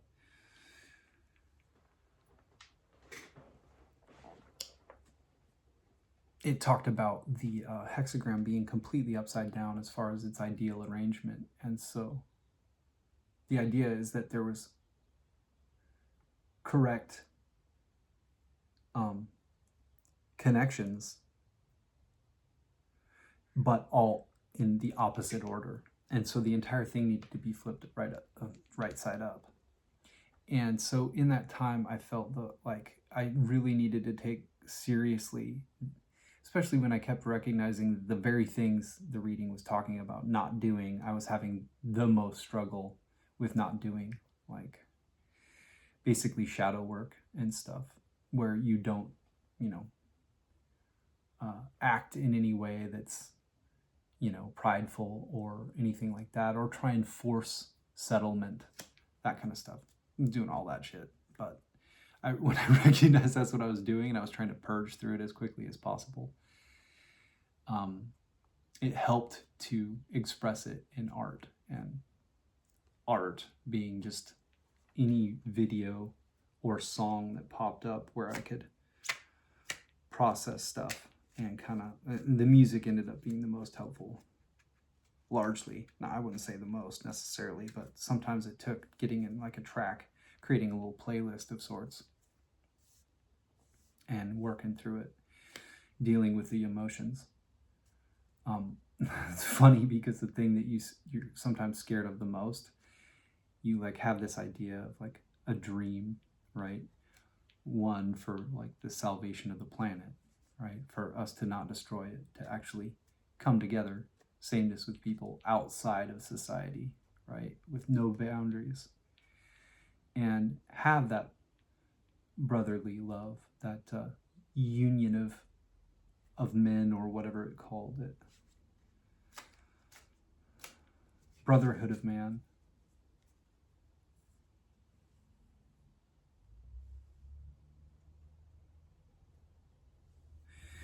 And so there was an importance on how you treat people, and that being the correct way with, how you'd want to be treated.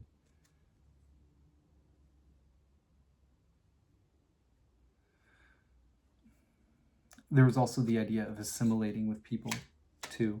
And so the funny thing is in society, it feels like there's so much ego that to blend in, you have to like take on a lot of ego.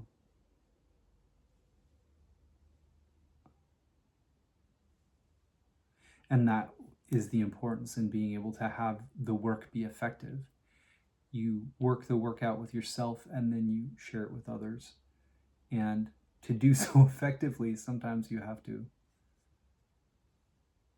not shock and dismay, like Aesop Rock says. Pop up, shock and dismay. Pop down, just a prop that cannot be explained. It's a problem.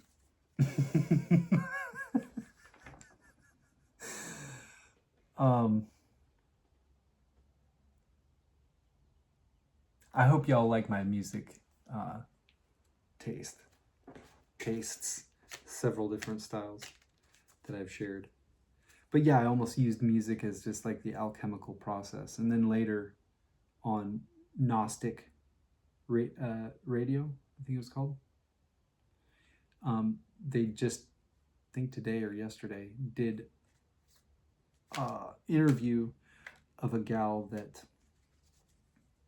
maybe I'll put it in the description box below, a link to it, that was talking about creativity as like alchemical work, that you could, that's essentially what alchemy would be, since the Philosopher's Stone, which I attribute this to now for me, but it's kind of split up in two. It's different for everybody, so you can create your own, right?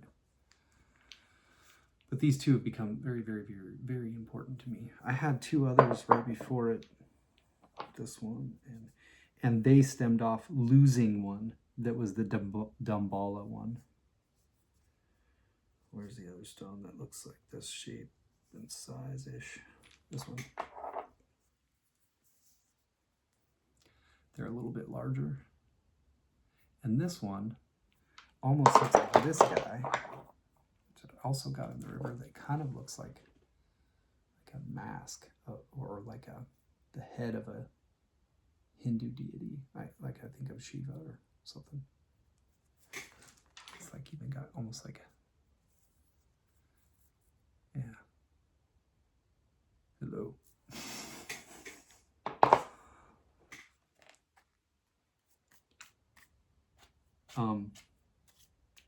There's even a larger one. This one's really, really cool too.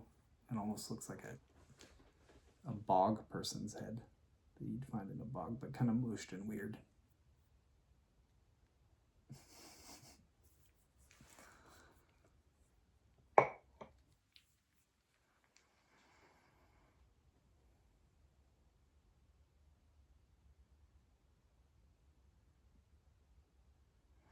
You work really hard for something for a long time, and you get so in the flow of working for it that it's like, that's all. And you got your head down, and there's times where you think you're breaking through, and then it's like, for whatever reason, it's not very effective. And so you just get used to just going and going and going. You hope for the best, but it's almost like you don't expect it.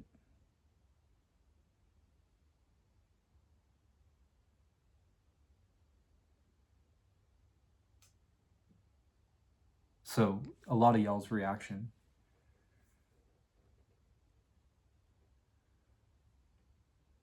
caught me by surprise, you know. It's definitely interacted with people on YouTube that have had like a really, really positive interaction with me on like a long-term basis, but didn't expect it to be anything that would be wide. I mean, I was hoping.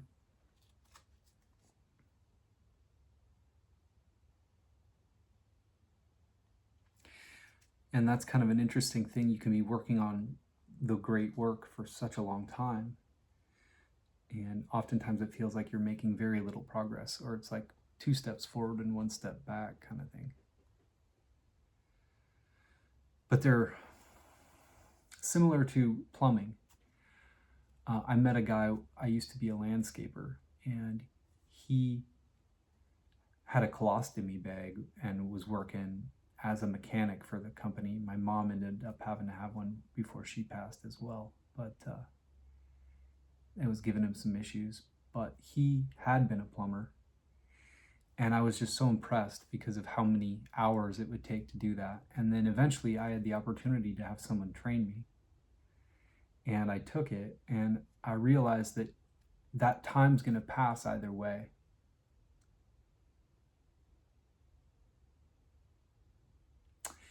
And what you're doing in that time can add up to something that it all, you know, I think it's like 4,000 hours or something like that, or 2,000 hours you have to collect under a journeyman plumber in order to get your plumber's license. So, and that day finally rolled around, you know what I mean?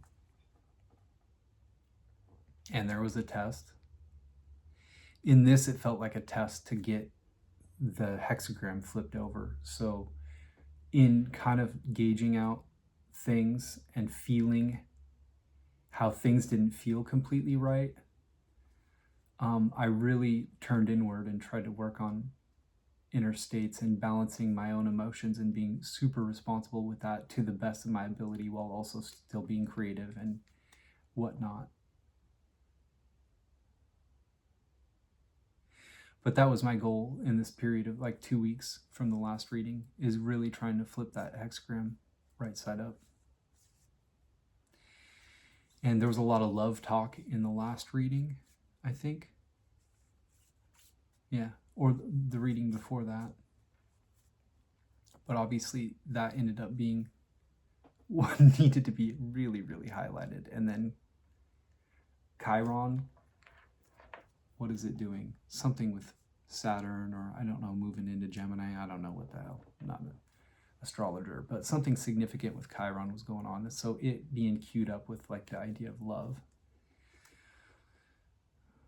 But love is just what is.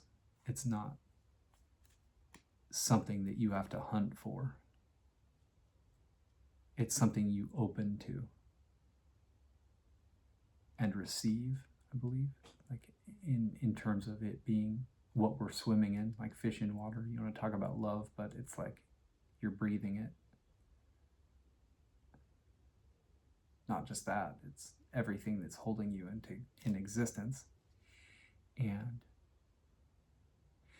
we definitely think we need to make a trip, the hero's journey, to make it all the way around and end up in the same place you started, but realize it again for the first time, I think is kind of like the idea of that quote. Just returning to our natural state and recognizing that we're in heaven. That's where apparently we long to be. And it took a little bit of evolution to get us here. And we've made mistakes.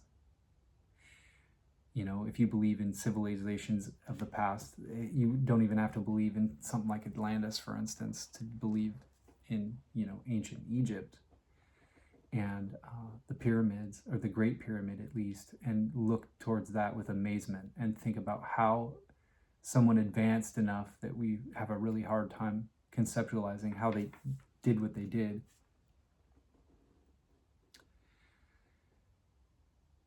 Where'd they go? What happened? And I don't know, but I imagine that there's the possibility all throughout humanity and their time here for people to fuck up, on a grand level. And that's what we're doing. And really, maybe wipe themselves out, or maybe a natural disaster or something.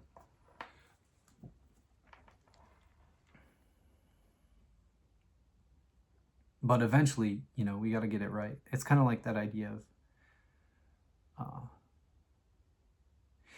the attempts made in the past to unify humanity, or spill out like conscious living at the very least, but maybe even like enlightenment, you know what I mean, on a wide scale. And, those projects didn't often get off the ground very far, or they got turned into a religion, or a system of doctrine, and something that appeals to the left hemisphere. But I think where we're going, and where it seems like the changes in the planets and everything is indicating that we're done with that. And the transition period could just be literally right now. And so I guess that's what I would say, is that this is something that I think is inevitable, but how it happens, each one of us has a responsibility of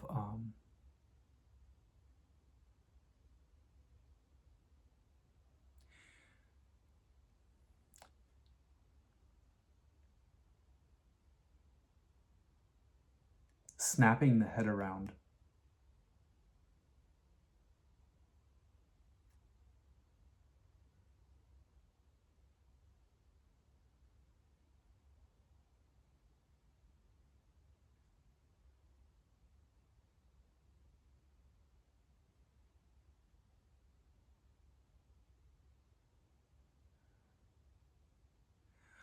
There's a poem or something that said something about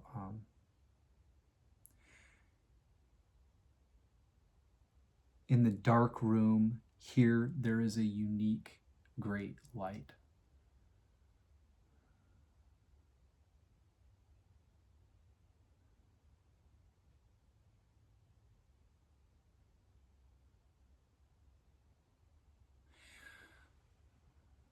With the alchemical work, it's important to continue to keep a certain amount of fire going in that process, if that's the type of alchemy that you lean towards, till a certain point. Then once it's complete, then it's complete. And the spiritual embryo takes form and, hops out or whatnot, is inside you, I guess. And it's just you. It's just what all of what is. But you had to like develop from the left hemisphere and reach a bridge across.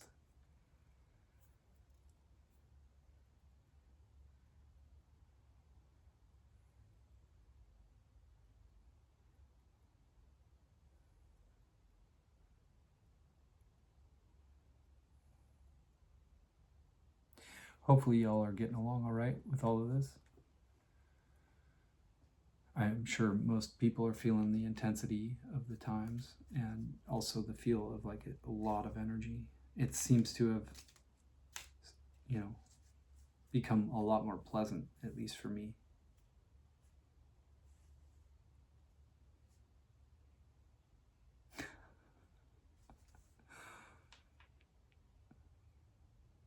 What's funny too is I was also thinking that there had to be this like actions taken, specific actions, but it's almost like just a recognizing of what is all that it really takes. Which really is an unlearning of all the things that it isn't, which is pretty much all of the things that the left hemisphere wants to grab onto. So it's completely, for that side of the brain and the majority of where we spend our time, completely unknowable territory. And from one human perspective, we're never going to be able to soak in with all of our senses the fathomless boundlessness of what is, of reality. We're only collecting a very, very small fraction of it. And what we do with it when we do collect it is put stickers on it with words. And I've used this a lot, but I like it. It's the idea that it's in the Tao Te Ching. It says, when you divide the whole into parts, the parts need names. There are already enough names.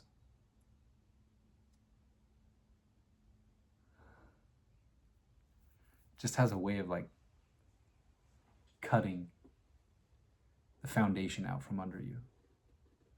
And that's desperately what that part of you does not want. It just needs something, like give me something. I need to hold on to something. Otherwise I'm floating on a rock in space. You gonna leave me out here floating on a rock in space? Like we're...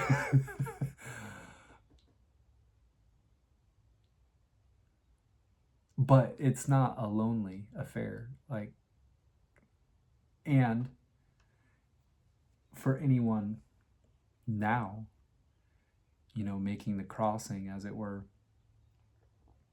like that's just what's happening now. So it doesn't have to be a thing where anybody has to be too incredibly scared or feel like they're alone in the crossing. It's like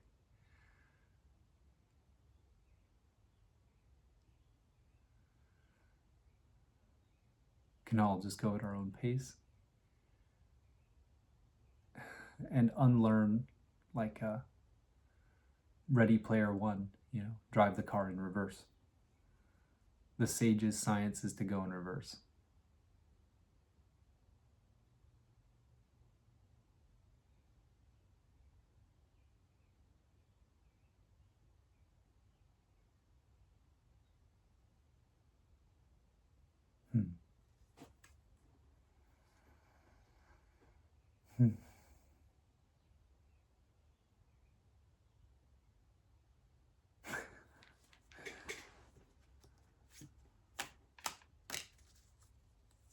I love you all very much.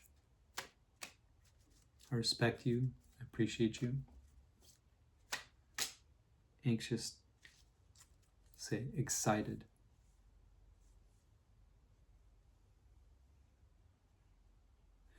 To see what this all entails, how it pans out. But I'm going to go ahead and try and live in the moment as much as possible from here on out. Not that I don't try that anyway, but it'll be a little easier. Maybe a little bit more necessary. Maybe, who knows? Maybe we're not going to need I Ching readings anymore at a certain point. Right? As soon as everybody is intuitively honed enough, not to say that the I Ching is the only way to do that clearly, but you're here.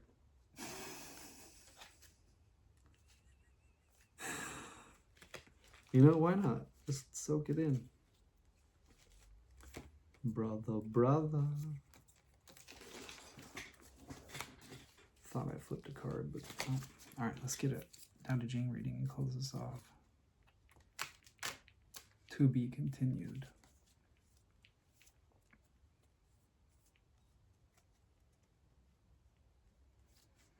Yeah, once enough people get quantumly entangled or, you know,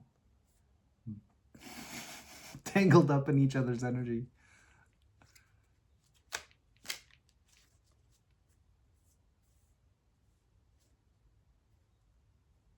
A fire in one, you know, illumines fire in all.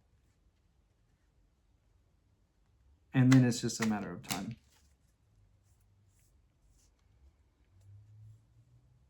But what even is that? Maybe it's not.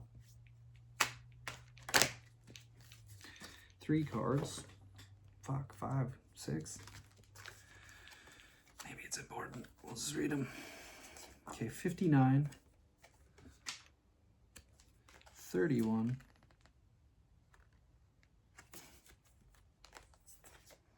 56.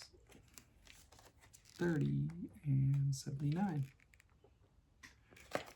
Jesus. All right. The Eternal Tao Te Ching by Benjamin Hoff. Starting with 79.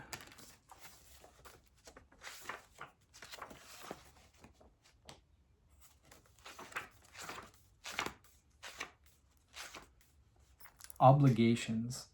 An agreement entered into with great resentment must contain an excess of ill will. How can this be considered as being good? Rightly and accordingly, a wise man holds the left contract slip, listing his obligations, and does not dispute with the other party. Those with virtue manage their agreements. Those without virtue manage the collection of tax. The way of heaven is without obligations to relatives, so it consistently gives to the good.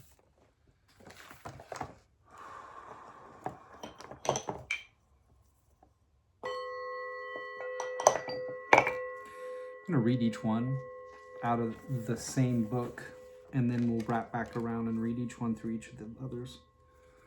30.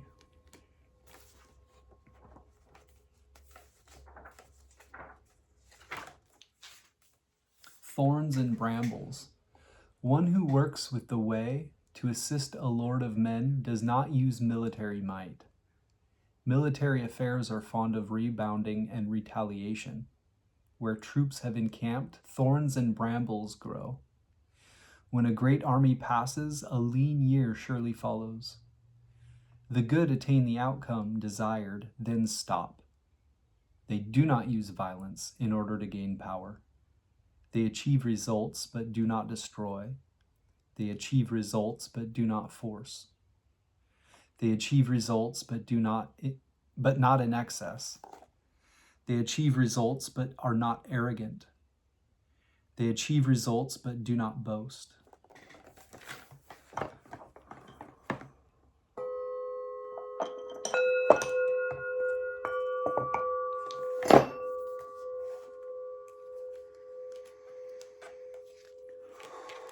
And 56.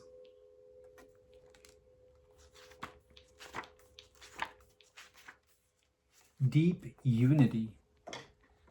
Those who know do not speak. Those who speak do not know. Stop your pleasant words. Shut your gate. Break off the pointed, untangle the disordered.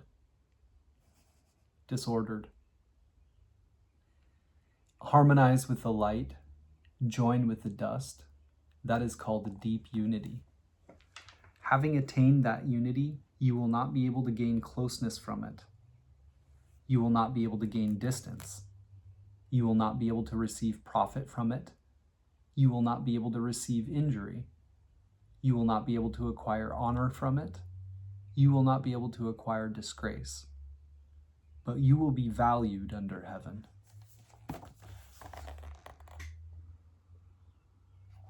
It brings all things back to the great sameness.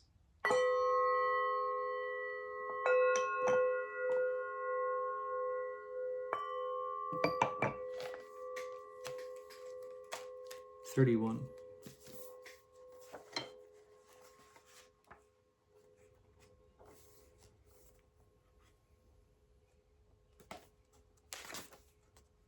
Weapons and war. Man's fine weapons are not utensils of good fortune. All beings perhaps detest them. So followers of the way do not live with them. Those who use weapons are themselves not good fortune's utensils. They are not the tools of a princely master. When such a man cannot bring about a resolution without them, he then may choose to use them. But a desire for peace and serenity is his highest motivation. Conquest is not worthy of a gentleman. Those who consider it such are those who take pleasure in killing. Those who take pleasure in killing, as a consequence, will not find it easy to obtain what they want in the world. In matters concerning good fortune, the left side is honored. In matters concerning ill fortune, the right side is honored. At home, the princely master accordingly seats the most highly honored on the left. At war, he accordingly gives the highest honor to those on the right. The army's second in command occupies the left side. The army's supreme commander occupies the right. It could therefore be said that the positions of honor held in war are those held in the funeral rites. When many have been slain in battle and are mourned by their kind with sorrow and weeping, those who have won the battle need to accordingly consider their victory as a funeral.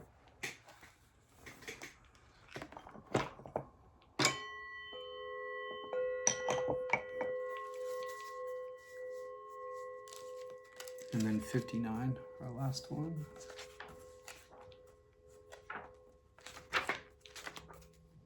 Restraint. Governing people serving heaven, are not both of them like practicing wise economy? Only those of thrift-like restraint can be said to return early to the childlike, uncluttered state. This early return, call it weighty accumulation of virtue. One having accomplished that, then nothing cannot be subdued. When nothing cannot be subdued, will not one know that that is the utmost? Is it not by knowing that that is the utmost that one can accordingly be capable of governing the nation? Ruling with the nation's mother, one can thereby long endure.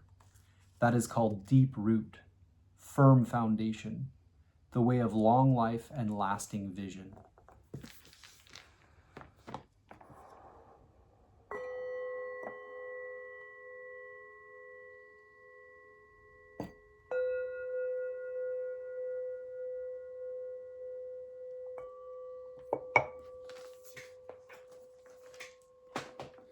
Next in this little guy. 79.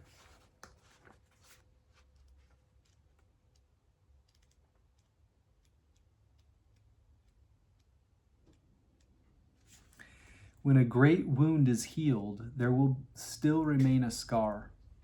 Can this be a desirable state of affairs? Therefore the sage holding the left hand tally performs his part of the covenant, but lays no claims upon others. The virtuous attends to his duties. The virtueless knows only to levy duties upon the people. The way of heaven has no private affections, but always accords with the good.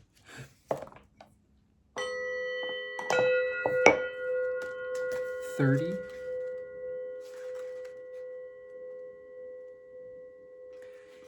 He who knows how to guide a ruler in the path of Tao does not try to override the world with force of arms. It is in the nature of a military weapon to turn against its wielder. Wherever armies are stationed, thorny bushes grow. After a great war, bad years invariably follow. What you want is to protect efficiently your own state, but not to aim at self-aggrandizement.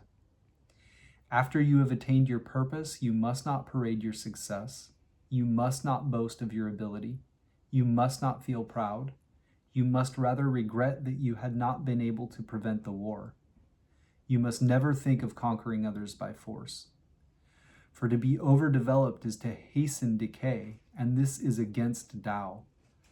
And what is against Tao will soon cease to be."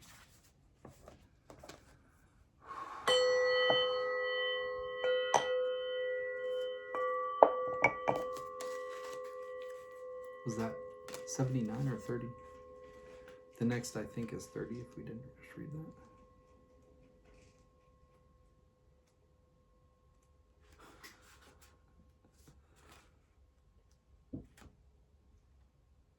Okay, yeah, we did read 30. So 56.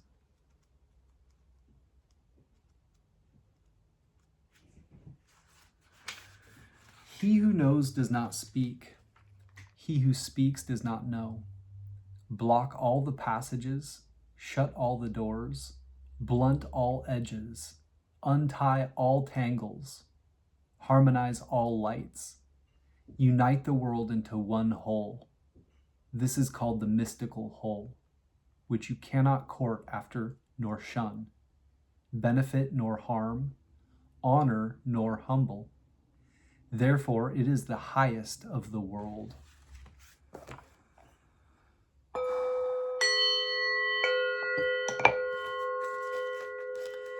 "31.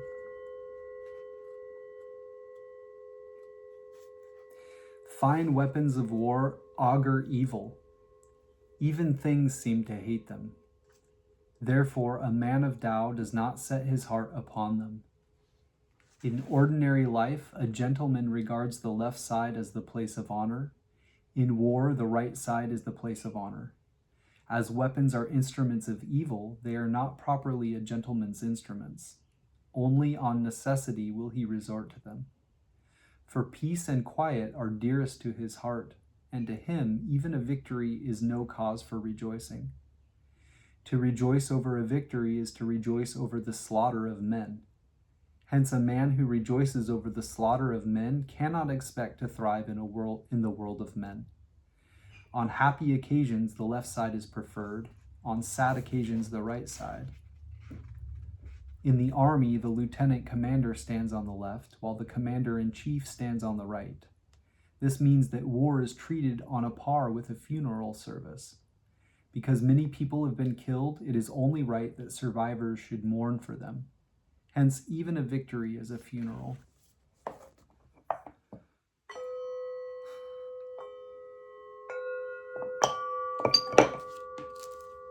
And 59.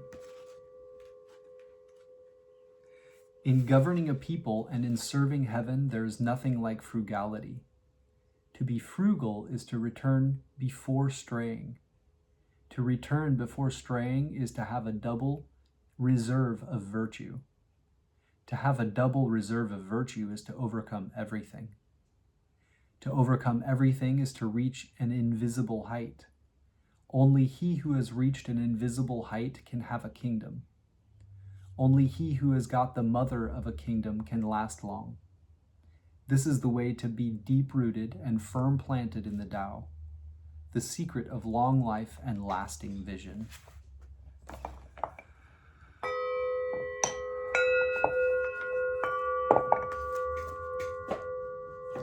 next, we'll read through Jia Fu Fang and Jane English.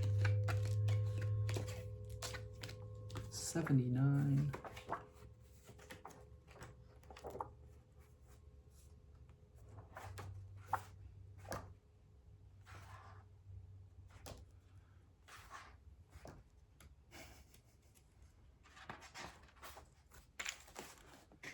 After a bitter quarrel, some resentment must remain, but what can one do about it? Therefore the sage keeps his half of the bargain, but does not exact his due. A man of virtue performs his part, but a man without virtue requires others to fulfill their obligations. The Tao of heaven is impartial. It stays with good men all the time.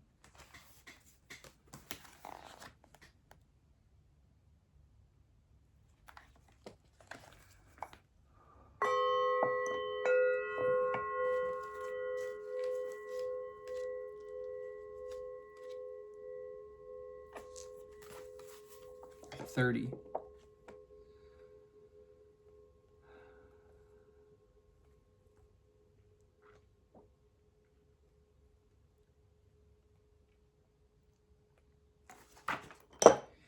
Whenever you advise a ruler in the way of Tao, counsel him not to use force to conquer the universe, for this would only cause resistance.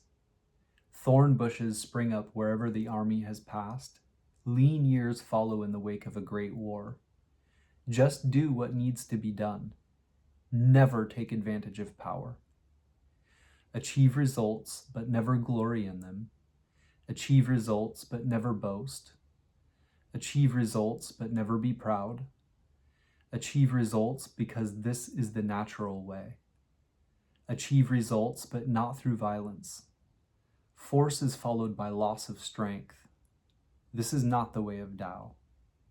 That which goes against the Tao comes to an early end.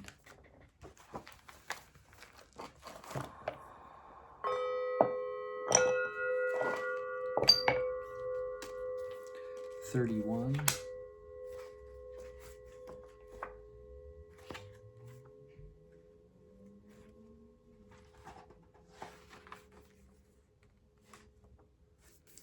Good weapons are instruments of fear. All creatures hate them. Therefore, followers of Tao never use them. The wise man prefers the left. The man of war prefers the right. Weapons are instruments of fear. They are not a wise man's tools. He uses them only when he has no choice. Peace and quiet are dear to his heart, and victory no cause for rejoicing. If you rejoice in victory, then you delight in killing. If you delight in killing, you cannot fulfill yourself. On happy occasions, precedence is given to the left, on sad occasions to the right. In the army, the general stands on the left, the commander-in-chief on the right. This means that war is conducted like a funeral. When many people are being killed, they should be mourned in heartfelt sorrow. That is why a victory must be observed like a funeral.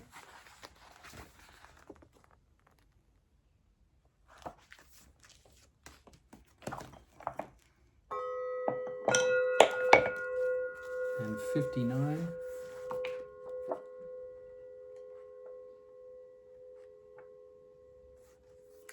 In caring for others and serving heaven, there is nothing like using restraint. Restraint begins with giving up one's own ideas. This depends on virtue gathered in the past. If there is a good store of virtue, then nothing is impossible. If nothing is impossible, then there are no limits.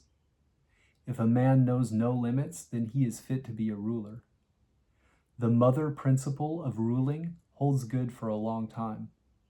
This is called having deep roots and a firm foundation, the Tao of long life and eternal vision.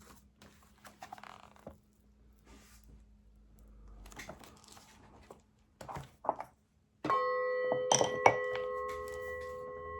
the last and probably more interesting one,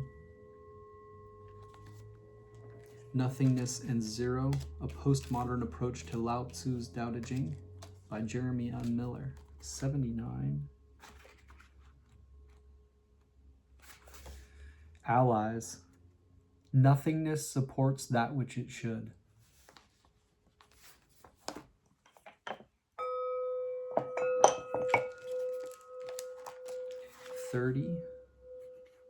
Lovers. Victory and defeat are loving twins. If there must be action, remind each they are lovers.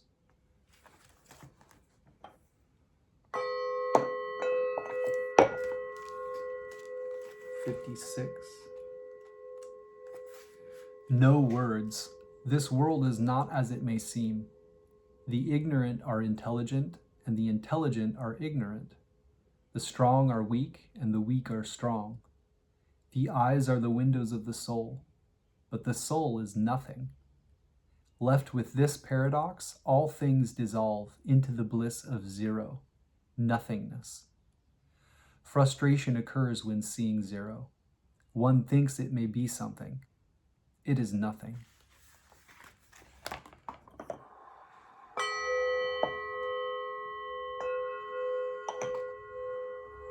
Entering into the steadiness of forgetting.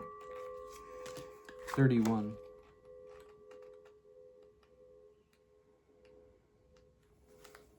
Life. Even one killing upsets the nothingness. How many eons until balance is restored?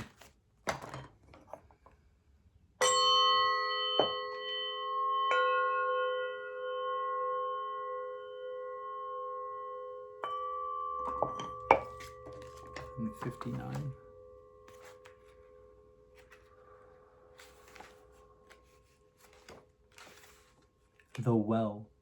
The well of power is within. Draw from it daily. Very little else matters.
Beautiful.